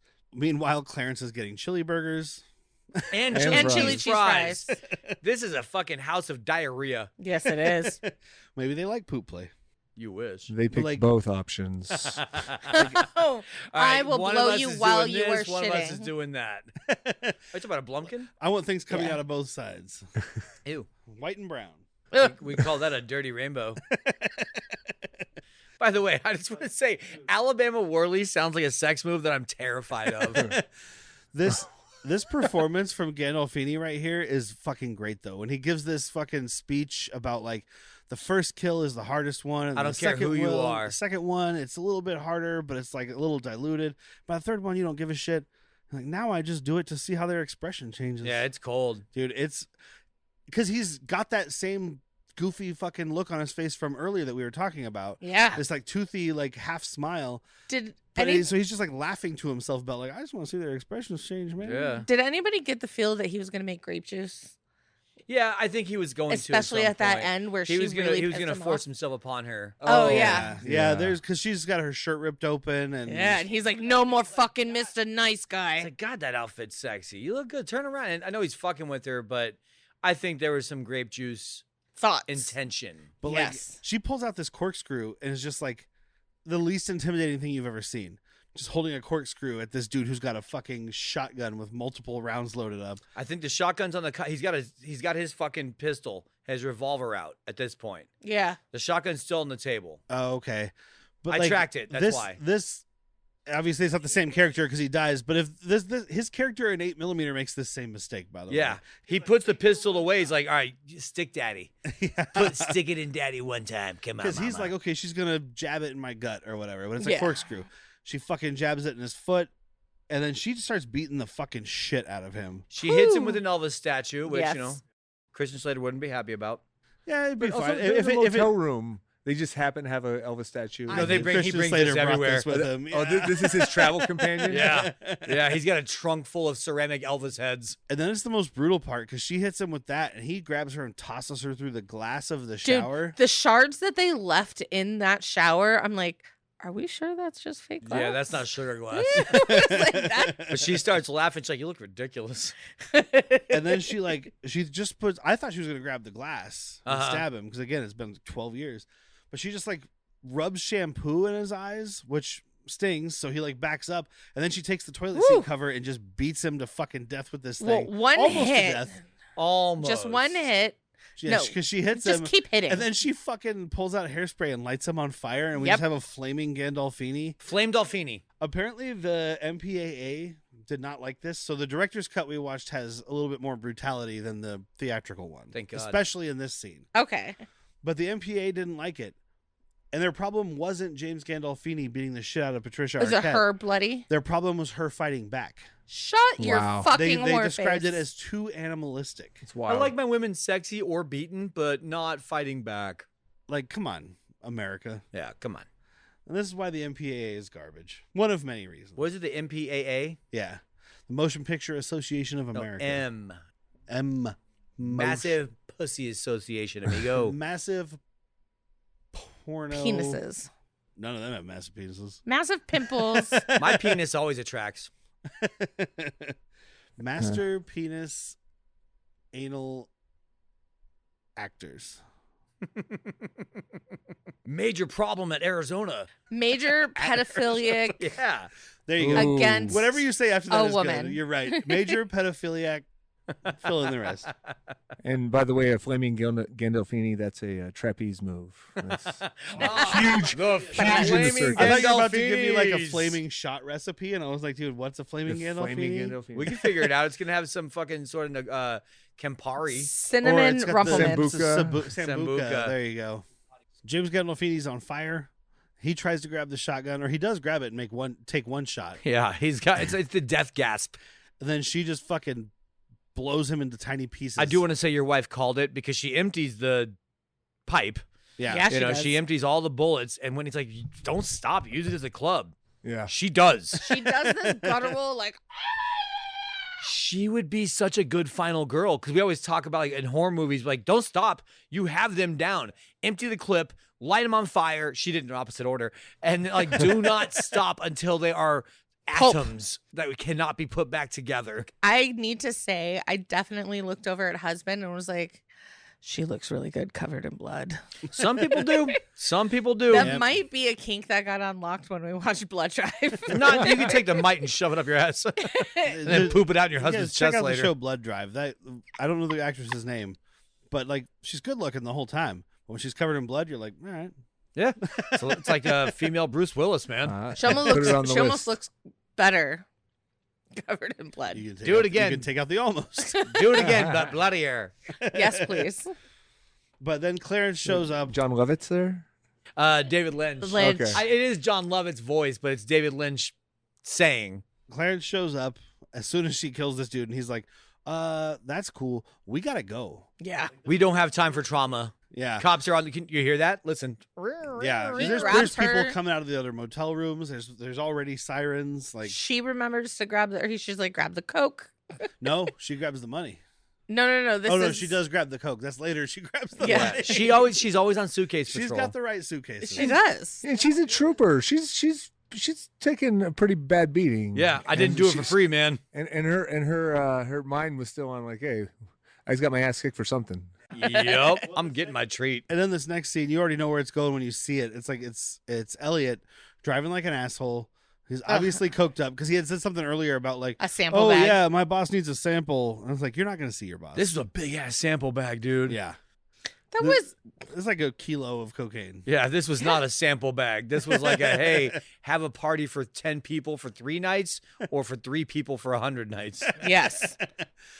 But like it turns out he's also driving erratically because he's getting sucked off. I've seen this girl before, Candy. Oh yeah, no, I know. I recognize her. I just didn't want to look up who she was. Yeah, I feel like she's a mom in something later because right now she's more of a mommy. but he gets pulled over and you're like, okay, I know where this is going. He's gonna get pulled over. He's gonna sell everybody out. I love that. You know. He's like, "Dude, put it in your bra. No, I'm not wearing one. Put it in your pants. Like, no, what? No, Not no means wearing no, pants. and just smacks it, and he just gets Dude, coke covered. Just like covered in cocaine. This cop is walking as slow as possible to get to this car while he's trying to convince her to hide the coke somewhere. And then as soon as the cop shows up, he's Frosty the Snowman. Yeah, he is. Hi. There's no drugs in the car. They're on the car.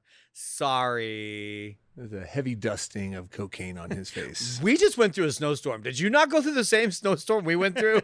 Smell this. Oh, gotcha. So he gets taken to Officer Cody and Officer Nikki Dimes. Another gasp from Whitney. Oh my goodness, both of them. Double Just- gasp if you're it's me. like- Because we like- thought it was over. We thought she thought the gasping was I over. did. Everybody's been introduced. Who else are you introducing? Yeah, Tom Sizemore and Chris Penn. Dude, I was just like, I got doubled on this one. Yes, a bit roasted by cameos. Oof. That would put Tom Sizemore And this is also exactly at 5. Yeah. 5. Heat, Point Break, Passenger 57, and Harley Davidson the Marlboro. Yeah. Oof. Yeah. Damn. And then this one. Solid library. Yeah. That's a good week. Or night, knowing us. Yeah. And then Chris Penn, a bunch of stuff. Best of the Best, Reservoir Dogs. But was he's never been on the show. Not yet. No. Welcome in. I've talked about him, but I was on someone else's show. We'll get there for best of the best. Yeah. Because I that's what I was thinking is I was like, no, we did Best of the Best. I'm like, no, I did that with the guys over at B Action. I know I always forget that with Demolition Man. I'm like, we haven't done Demolition Man. Yeah. You did Demolition Man. We. Oh. I was not part of the titular we. It was a sausage fest. These guys have so much fucking energy interrogating this dude. Like, it's just like, Tom Sizemore is obviously high on He's something. have you being never his seen- Sizemore, but I'm loving it because no, I'm not going to say he's obviously high. This is not a high on cocaine Sizemore. This is a high on I love my job. I think this is a Sizemore. high on Oh, we're cocaine. going to get our fucking collar on this big. Why do you fucking pole. think Tom Sizemore's character was so intent on busting a cop that stole cocaine? Because he wanted in. I don't think He's I like, know. wait, we're stealing coke from evidence now? We're talking about Tom Sizemore in real life, and this is, I think, a Tom Sizemore high performance, but before he Oh. was at the bad part of the cocaine. Yes. Okay. You never heard of Bad He Cop, hadn't Coke hung- Cop? He hadn't hung out with Charlie Sheen yet. Got It it. comes off as a couple cops that they smell Elliot's just this Weak. weak, Yeah. like fragile, easily manipulated. Look, you're going to spend some time in prison. It's going to be a couple years. You're going to get out. You're going to find a really understanding woman, but you're also going to be very understanding because you know what it's like to be a bitch. And you're going to have to fuck her in the ass because her pussy won't be tight enough anymore because you're going to become a gay dude because you're in prison now. And I'm paraphrasing. They say it Yeah. a way meaner way. Oh yeah, Yeah. they do. So then they go and they tell their chief about this coke deal, who I recognized also maybe a He welcome played back. Mickey Milkovich's dad, the Milkovich dad in Shameless. Was Oh, that him? we talked Oh, about yeah. him then. He Oh, was he's on And, much something. and he's thinner. also in, oh my He God, looked give a me a lot second. taller. He's flipping a toothpick in his mouth in Uncle Buck. We talked about him on something that then. him?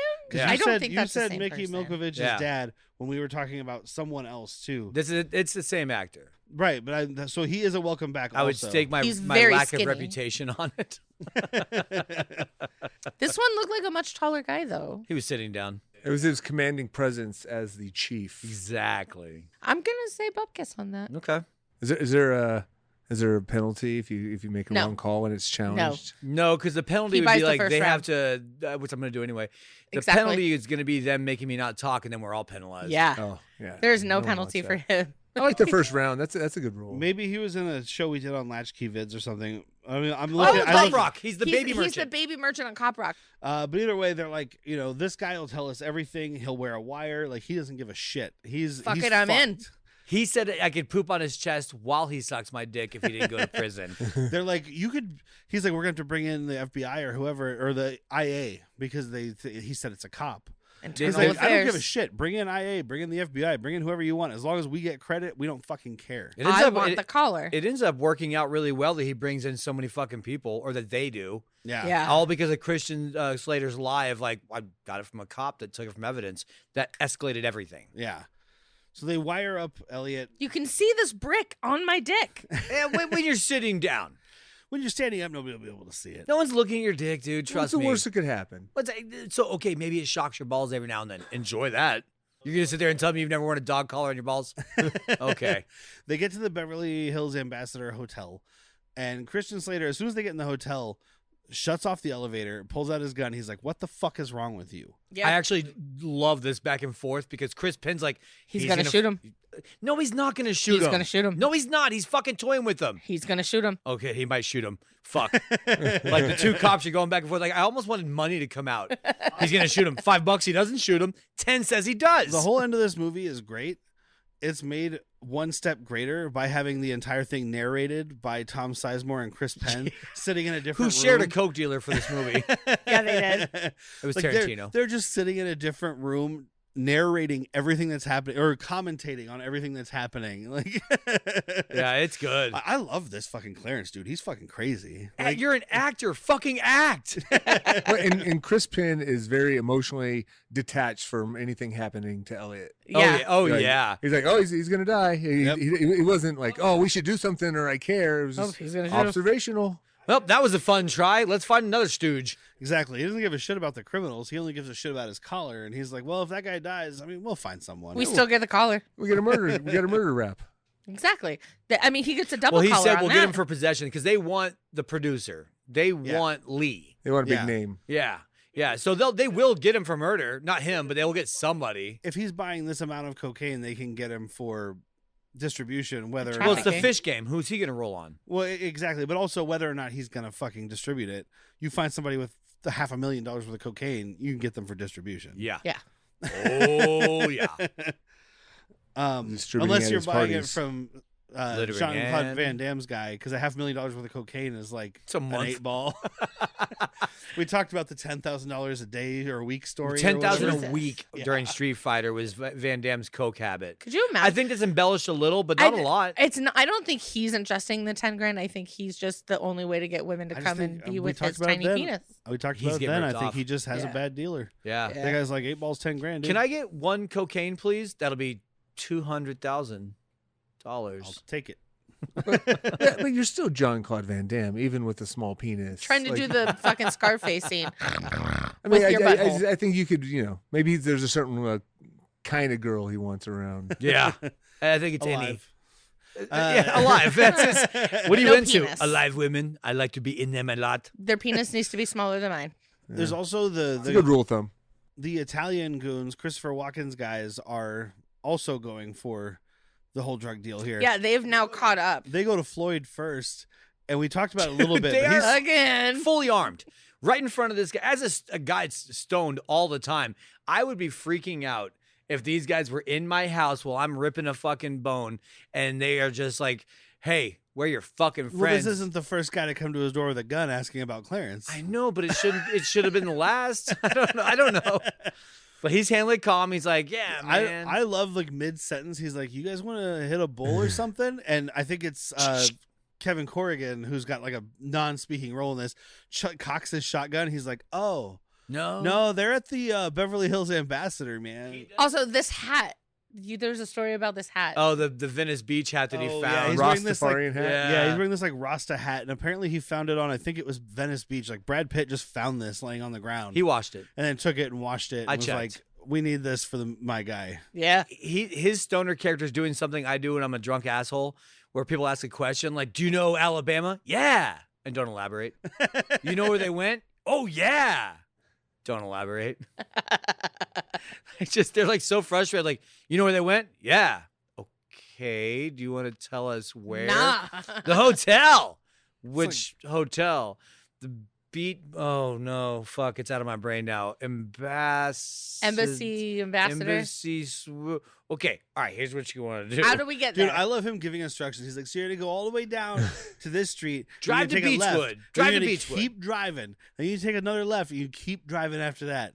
Like, And then look for it, because I don't know where you are now. I gave you some bunk ass fucking directions, bro. He also, for being stoned and asleep on the couch, he seems to retain information pretty well. They just have to drag it out of him because It's he's in ratting there. on them he's every absorbing time. it, yeah. Every time somebody comes, he's got the answer. Yeah, it's a lot like us trying to think of an actor's name. It's there. You just got to get through the fucking bong water and the fucking Jack Daniels resins. So we've got the cops listening in. We've got the goons, the Italian goons on the way. These guys go to meet with Lee. Oof. Two And- fucking staunch ass bodyguards that just Dude. are. kind of cunts. I didn't get the guy's name. PJ and I get Boris immediately. We're like, that's Good Luck Charlie's dad. Because we're both I don't know what you're talking about. I don't know what that means. It was a Disney show, and it was not a bad show. It was a Disney TV show. Yeah. It wasn't terrible. I saw him and I was like, I had to pull up his picture online. I didn't look up his stuff, so I don't have his name. But I Googled Boris in True Romance, and his photo came up, like his real life photo, and I was like, it's Little John from Men in Tights. Yeah. PJ and I are like, well, we saw. Yeah. Ours is way lamer. A little bit. Good Luck Chuck with you guys letting your kids watch Good Dane Luck Cook Charlie. movies? Don't let your kids watch Dane Cook. They're in his age bracket for dating. Actually, not your daughter. She's 18. She's too old for him now. Yeah, he won't have any part of But that. at the time. At the time, though, Dane Cook is grooming. But this guy is like, this fucking this Clarence guy is packing, and Saul Rubinek is just like, that's fucking cool, dude. He treats Boris like a fucking gopher with an Uzi, which is a movie we should watch. Gopher with an Uzi. It's like Caddyshack, but bloodier. I love it. Caddyshack. Caddyshack This meets time Rambo. The gopher fights back. But he just keeps doing this thing because, like, Boris? Yes. Boris is like, he's got to shut up. I don't really care. Nope, I'm trying to tell you, he's got to, I just don't fucking care. You know what? Get us some fucking coffee, Boris. Yeah. And then I just later, want you to know like, he's get trying the, to tell you I have a gun on me. Get the That's bag, fine. Boris. Get this. But this guy is a fucking armed, fully machine gun armed dude protecting you, and you're being a dick. He's trained in the same way he treats Elliot, and he treats Elliot horribly. Yeah, but Ellie can't shoot you back. Yeah. That's the But difference. he doesn't discern. Everybody gets treated horribly. And that's the whole Joel Silver joke, I guess, because I- Tony Scott's like, fuck Joel Silver. I Yeah. pay you money to be here. You will take what I give you. But these are the two guys you should be nicest to. It's plain and simple. I love Clarence, though, just kissing Saul Rubinek's ass about this Vietnam movie he made, Coming Home in a Body Bag. Yeah, I'd watch it. Is that it? And he's just like, because the cops both said, like, the Great cops were all fucking like, movie. that movie's great. And he's like, this is the best one since Raging Deer Bull. Hunter. Oh, right, Deer Hunter. Different Yeah. One. Oh, with that's got walking. Yeah. Weird. And maybe... No, because somebody else, I think it's the cops maybe. Someone else mentions Apocalypse Now. Because I had thought about it when we were watching. Because I was like, well, Hopper's in Apocalypse Now and Walken's in Deer Hunter. Yeah. Tippy tippy tap IMDb. Ting. Full send. I'm sure there's at least 2 or 3 people who've already commented that. I went through like the first 8 entries and I was like, I don't care. Boring. This is boring. Delete. They are also watching dailies of Body Bag 2 Wait, come on, work on on a the projector. title. Well, he even says that. He's like, what does the producer guy want to call it? The other guy? Body Bags 2. I've got more taste in my dick than he does. I believe him. I'm not going to test it, but I believe him. Saul Rubinek is trying to question Christian Slater. He's like, how do I know you're on the level? Whatever. So Christian Slater just straight up, because everything they've said up to this point is like Dr. Zhivago and dailies and whatever. As soon as he starts saying like straight up drug stuff, Elliot's wire starts having issues. I think it's getting hot by his balls because he's fucking with it, but it's also it's fritzing out even when Too he's not far touching away. Yeah, and Is also what too is far what away. one of the cops. He's like, he's too But far it's not. away. That doesn't make sense because it's got like static interference. Yeah, It's he's like, like a radio frequency. yeah. It'd be a radio frequency. I'm Yeah. guessing you that I don't know a lot about electronics. Ball sweat doesn't seem good for it. No, that's how you get shocked balls. Ooh, Oh, that's why you buy American. I'm back in. You can't buy American electronics anymore. It's impossible. Well, if you can find it, guaranteed not to shock your balls. But what they do If you're looking here, to shock your balls, buy American. what they do here is Saul Rubinek saying, "Get the money," and they're like, "Good enough for us." So now the cops are coming in this one door to the hotel room. The Italian goons are coming up from the other side of the hotel room. I love all the cops come in. Well, first of all, Clarence is in the bathroom taking a piss, talking to Elvis. Talking to again. Elvis, yep. But all the cops come in. And it's Elvis just loads his gun. I love it. everyone is screaming. Every cop is screaming, and I'm like, you're not conveying instructions Because they didn't expect to They're have saying, two "Put your hands bodyguards. up." Two bodyguards have full. The cops are outgunned.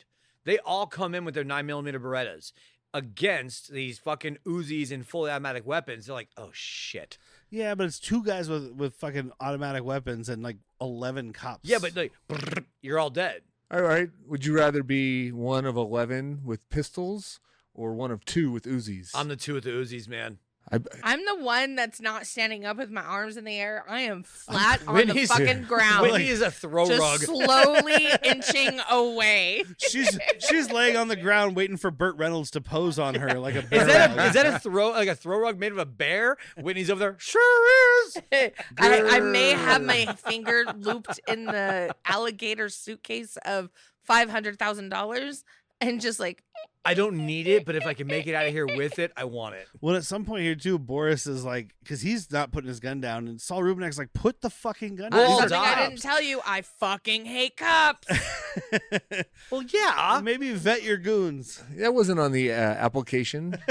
Do you or do you not fucking? You know what? Cops? That's on Lee. You should have asked. Like, all right, how are you mentally? Do you hate cops? Do you love cops? Are you indifferent about cops? But then Elliot is sitting there and he's like, Officer Nicky Dimes, can I leave now? Oh, Chris and Penn's then like, Art's bro. fucking face. Whoa. Art, I'm calling him Art Lee. because Lee. of Lee. Art, I think his name is Art in 13. Warehouse 13. Warehouse That sounds 13.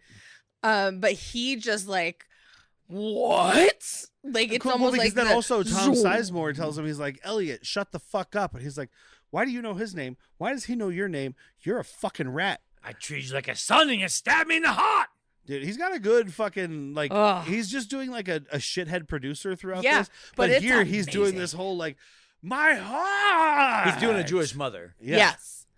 But then he tosses hot coffee in Elliot's face. And then which he gets leads lit the fuck Tom up. Sizemore to fucking light He him said it right up. for him. Do you think that that's a deadly force situation? The cops in it's LA? shitty. It's Yes. shitty. After Throwing 1991. somebody throwing the coffee in somebody's face. Like, can you I'm shoot him pretty for- sure can you they shoot him almost for beat that? a guy to death for speeding. Cops so. in LA are looking for a trigger reason. Like, They She's looked not- around. They were like, "There's nobody with a camera, so let's do this." Are these? Do we control these CCTVs? Is that us? Shoot them. But yeah, fucking Sizemore blasts Saul Rubinek, and it just starts a whole shootout between all the cops and the goons, and it's all going back and forth. And like as soon as things start to like slightly mellow down, then the Italians come busting in the other door to the fucking hotel, and everything just starts back up again. Michael Rappaport has probably the best move where he throws the suitcase of cocaine in the air, and then people shoot it. Now they're all fucking coked out. And he's getting the fuck out. He's gone. out. His life is He gone. actually pretty much the same. Like after this movie's over, because he's out. It's you. I wouldn't have been there. This situation. But dude, Out. Whitney, I got childhood friends that I love to death. If they call me up, they're like, I got $500,000 worth of cocaine. I just hung up. prank call. Prank call. I don't know you. Well, this prank is caller. 2026. That's like an ounce. All right, they can come over. We can party. They can come over. We can party. If you just want to party with cocaine, that's fine. I can't help you sell it anymore. I moved on from that life. That was I don't a know year- that life anymore. It was like 6 months ago. Yeah, it's completely changed. Like everybody gets. New year, new me. Is every character you've had a name for so far at this Yes. point? Almost every character. Christian is Slater murdered. gets what we think is murdered because he gets shot, finger quote, in the head. So he's out of this movie for a minute. Is Yeah. another ending to this. Where he dies. The Tarantino's original ending in the script is that Clarence dies in the gun battle, Uh-huh. and that's where he tied everything back. Because I said I'd mention it later. He tied everything back to other Vega. God, it's bothering me. I can't remember Michael his name. Madsen. Michael Madsen, but it's bothering me. I can't remember his name. But either way, Victor? Isn't it Vincent Victor? that might be Vega? right.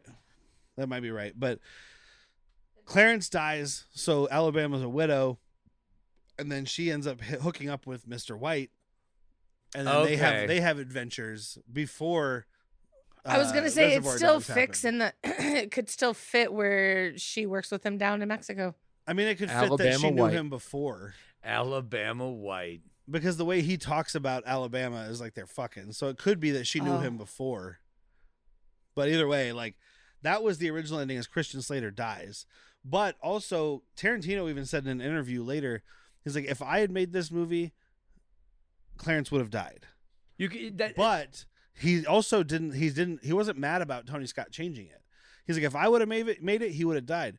Tony Scott's movie works better as this weird like fairy tale Yeah, of insane where people. he gets to live. Yeah, because Tarantino's, we've talked about it. No one's safe. Like fuck your emotional stability. Yeah. Everyone can die, and that's what I expect from Tarantino. Because he would have made it would have been the same script, but a significantly different movie. Yeah. And like Clarence would have died and all that stuff, and that would have been that. The way Tony Scott made it, it's a different movie. So he doesn't die. But I do love, like, Tom Sizemore gets taken out. Everybody gets fucking taken out. But Chris Penn is still alive, and Boris is still alive, and he's hiding behind this bar. And call a fucking ambulance, man. I'm bleeding. He's like, I'll call a fucking hearse, you bitch. Well, Yeah. he's crying that out for a while. Yeah. Call an ambulance. And he's like, this is for Cody, and he fucking shoots Boris. And then Alabama gets a gun and shoots Chris Penn. So now everybody's dead except for Clarence, which we're not sure yet. Right. Alabama, and other random Italian who has now taken a woman hostage and is trying to shoot his way out of down the lobby in of the hotel. in the lobby. Yeah. Well, and Michael Rappaport, who wisely ran away. Oh yeah, he Michael beat the fuck Rappaport, off. yeah, he got the fuck. He has out a of 7 there. a.m. call. He's got to go. His things are happening for him now. Yeah, he's going to be on TJ Hooker. It works out for these two because It's my big break, guys. I'm with Bill Shat. it works out here for these guys because Clarence wakes up. They grab this fucking red crocodile skin suitcase that they've been carrying around with this money in it. They get the fuck out of there, but the cops, there are dozens of cops in the lobby, but they're all distracted because Italian guy has some girl hostage. He's asking for $1 million in small bills. Like, man, you were way too in the sorry, but you're way too out in the wide open making demands. She is like best wife ever. Has the alligator skin with the $500,000. Has him over her 200 shoulder. grand. 200 It's grand. $500,000 worth of coke. They wanted 200 grand cash. Oh, Yeah. Yeah, Okay. that's the big deal. okay. And that's why even Lee at one point, he's like, when the deal's too good, it's because it's a fucking lie. Yeah. So what's your fucking actual story? I just want to get rid of it. I just want 200 grand. Yeah. I had a goal. I had a vision board at home. It had me fucking Elvis, 200 grand in an alligator suitcase. I'm halfway there. The only thing here that I already doesn't fucked quite Elvis. track, but maybe the cops are just too distracted, Yeah. is that Christian Slater has blood running down his face like he's had his eyes cut out of his head. Yes. It's L.A. Well, that's how I explained away the way she's dressed, the way he's dressed, the way they're walking, everything else about them, but the blood on the face. But again, the cops who see them are the cops driving up to the scene. They're not worried about people who are leaving. They're worried Right, about the guy right, who's right. holding a hostage. Or they theoretically he could Less be a paperwork. victim. Yeah, from less all paperwork. that, and Oh, they're yeah. hyper focused on the main. Go see an threat. EMT. Yeah. I'm going to shoot somebody. Yeah. Yep. And he's wearing the trademark Elvis gold glasses. Yeah. So Oh, Which yeah. helps you to don't hide see it a the- little bit. You don't see the gaping wound in his eye. It's L.A. He's filming Oh. a movie. I love when he first wakes up and she starts crying and she's like, "You have blood in your eye." She's laughing. He's like, I can't fucking see. She's fucking laughing, which is so hot sexy. because he can't You see. can't see without your He can't glasses. see without the blood in his eyes. No, he can't see He with. can't- you know what I mean. So they take off and go to Mexico, go to Cancun, like Hope they you talked boys about like earlier. Mexico. And they have a baby, and they live happily ever after. They The named him baby's name is Elvis. Elvis. Poor kid, Yeah. because he's gonna be like 16 in like 2008. Oh shit! One of my not saying more favorite. There's a band I like called Left Alone, and it's a fucking L.A. punk band, and the lead singer's name is Elvis. Shared universe with ours. Yeah. Got it. This Nailed it. kid All right. became him, Left Alone. and that's the end of the movie. Yeah, and we don't get a freeze frame, but we do get a pull away, right? Yeah, A pull away with just she's laying on the beach with her big boobies, and he's playing in the water with the baby and Finn with a. she's sitting there looking sexy without her face being covered in scars, her entire upper half being covered in scars from her fucking battle with James Gandolfini One in a crazy shower. day. The truth of this movie, man, is these guys are never gonna have a normal life. It's gonna be weird. Like, "There's nobody here trying to punch me. I mean, this is just the end Weird. of what was it, the prison break movie that everybody loves and I don't like, No escape. Shawshank. Shawshank. Oh, what? They he go doesn't like off it. to Ziwatanejo. Hold on, you just broke him a little. I never man, saw it's it. fine. I don't dislike it. I just don't think it's one of the greatest movies ever made, like everybody else does. It's kind of how I feel about Scott Pilgrim versus the I World. think it's Pretentious for entirely him. generic, unlike a Scott Both of Pilgrim you guys versus make the World. points. I never saw it. I had a It's girlfriend that was great. obsessed with it, and I was like, a okay. great movie. Shawshank is so much I think It's it's better. a great 3-hour storytelling. movie about Yeah. a guy digging a hole and going through a sewer. Got it. Exactly. It's got a twist. Look, you throw a rock at Rita Hayworth's pussy, and then the dean That's finds what you. you're gonna sum that movie up. Yeah. That's how you're gonna sum that movie up. Okay. So clearly, I've seen it. I know We it's need Rita to fucking Hayworth. watch it again if you're gonna sum it up with throwing a rock at Rita Hayward's pussy. Make him watch it. I will. And also some pretty brutal prison rape. Yeah. The fucking sisters. Clancy Brown is a screw. I think Clancy Brown is in Shawshank Redemption. Yeah, he's the head screw. Yeah, I also There's the think guy that looks like an owl, and he's a warden. Morgan Freeman is great, but then I think the big problem for me is the other half is Tim Robbins, and he's fine. But Tim Robbins is a wiener in that movie, and he's a wiener in life, so it works. Is that why Susan Sarandon loves Fucking him? watch it again, punk. Again? I knew that it was Rita Hayworth. I've seen it enough times. You knew that. You knew that. That's a pretty small detail. Rocking the pussy. Welcome to my life. You're a small Rocking detail. her pussy. I would rock in her pussy. It's like you with a tidal wave, right? You throw a rock at Rita Hayworth's If a pussy. sexy girl comes at you, you're just going to carry a little rock and throw the rock at it or break the tension, and then you can have sex with that tsunami. And that's how she falls in love. So, that's the end of the movie. I was think for it's you. kind of obvious, but we could do quick recommendations, or if not recommendations. Final I think we points. all got it. Final thoughts. Yes. And we'll start with our guest, Mr. PJ. Who did recommend this movie? Yes. I'll use my time, my final thoughts to say thank you for having me. This has been a lot of fun hanging out with you guys and being part of the show. You And get to see behind the magic of the actual episodes. Magic is a tough word. it's magical. Yeah, he's like, it's much less impressive. He's like, there's this little white dog that's just been laying to the left of him. She's been very good. But no, thank you guys for having me. This is a lot of fun. Oh, and, thank you. Appreciate it. Well, appreciate you, Jacques. Definitely recommend. I think we talked about why. I mean, it's Derek nailed on, like, we don't go beat by beat because we're not going to do it as well. This is a character driven movie. It's not like the action ones. We're not going to describe every punch. We're just not going to do as good at delivering the lines as they do. Mm-hmm. And yeah, thank you to you for bringing this, man. I mean, we do some of the more mental health movies, but this is a nice break from a lot of the schlock that we do, which is good, not a complaint. Well, I mean, this also fits really well into mental health. This guy's talking to an invisible Elvis. Yeah, he needs mental health, and he's dating a crazy chick, which I'm jealous. I want to say 3 thumbs up, dude. This was my first actual watch, which shocker. I think I have Insane. I have seen parts of it, never saw the Oldman part. But no, thank you for bringing this to me. This is now a really good favorite of mine that we need to watch like Before every year. Derek does his recommendation, do you own this? Yeah, we watched it on the He has- 4K that he I has bought 2. from Arrow. He has 2 versions of this. Yes, I have it in the Tarantino 20 box set, and I also have it on the 4K from Arrow. So you can't get it because it's in the box set and he can't get rid of one That in the helps box his set. recommendation, though. Well, you can have that because I have the 4K. I don't need that box set anymore. Oh, there you go. Do you want that box set one? We'll see. But, Maybe we can I mean, yeah, auction it obviously, I recommend it. And so when I first got the email from PJ, I read it and I was like, okay, like I appreciate that you wrote an actual like story, but since you're here, I didn't read your whole email because you're here. I was like, but this movie isn't bad, like in any way. Like I did, sure, it didn't do well. Box office it made wise, it's 100 bad. grand, but like it's a cult classic, but it's a classic. But then I was like, And it still holds however, up. we have Mental Health Month coming up. I know that at least Jack and I was like, I know we all like this movie, not knowing she had never seen it because I would have swore I would have put money down that Whitney's seen this movie. it's insane. Yeah. Yeah. But so I was like, perfect. We need a 4th one. This works perfectly. So thank you for bringing it to us. And And it's go gonna ahead s- and it's- let people know. Oh, No, I was gonna say it's gonna segue into mine really well, which is a cult classic that didn't make money. Which I don't know Yeah. yet, and I Yeah. possibly I'm gonna plug you're my about to ears. find out. Nope, No, I'm you gonna know, plug you're my gonna ears. find out. It's I'm not gonna that plug big my of a ears deal. right now.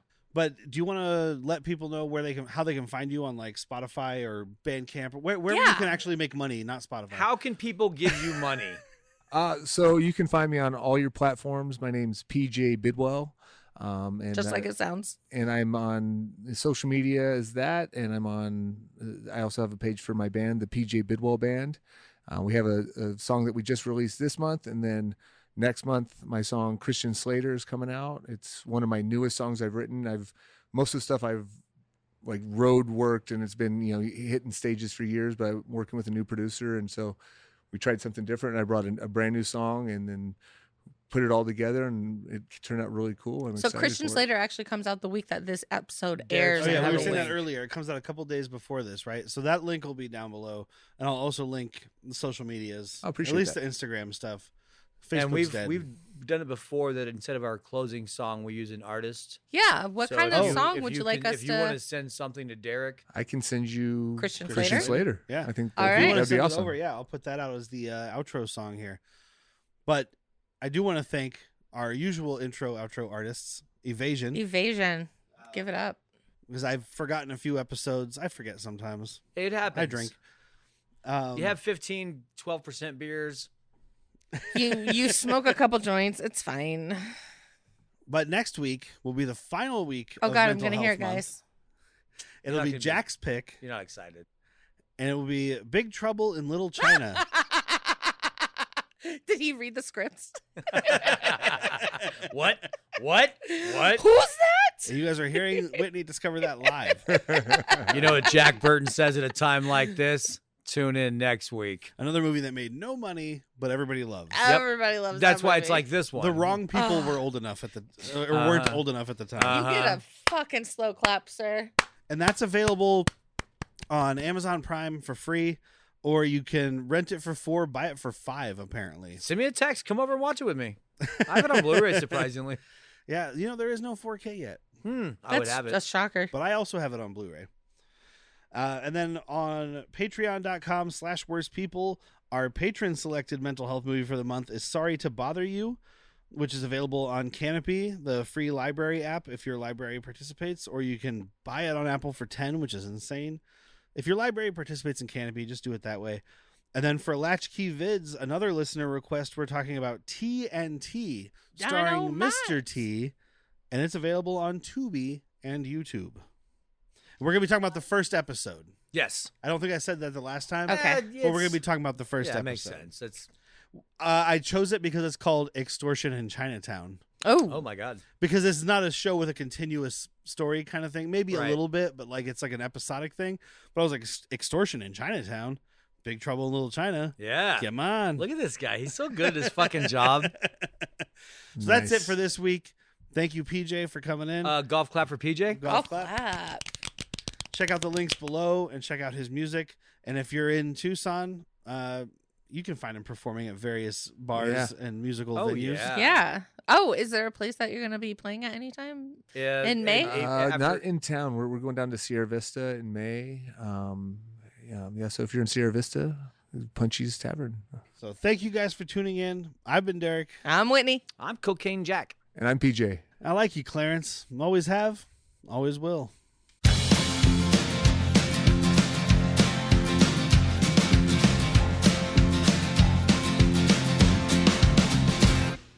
Truth cuts through the circumstance like the final scene of true romance. Christian Slater, we never really got his due. Filmed by Tarantino, he didn't direct it though. I guess we all gotta start somewhere. Sometimes you got to hang it up, knowing when to pull that plug. Sometimes you got to say enough when letting go is all you got. At least that's what I tell myself when I'm grinding out in cheap motels. Late night gigs and getting by, I'm playing for the tables and chairs. Last call, the last parade, last hurrah, the last hooray. Party's here to say the name of the man who stood tall. Sometimes you got to hang it up, knowing when to pull that plug. Sometimes you got to say enough when letting go is all you got.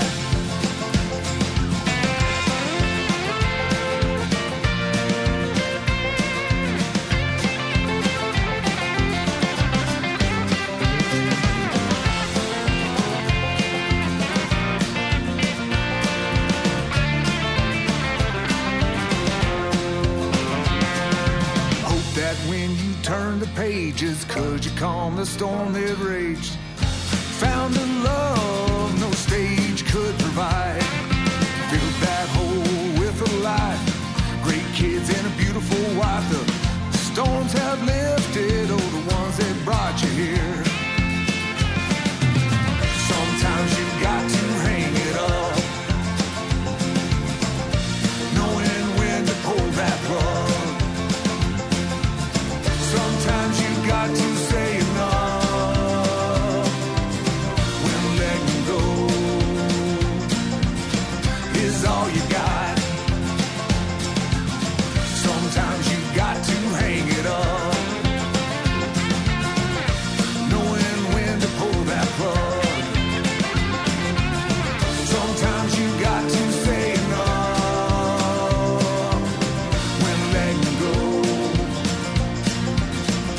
is all you got.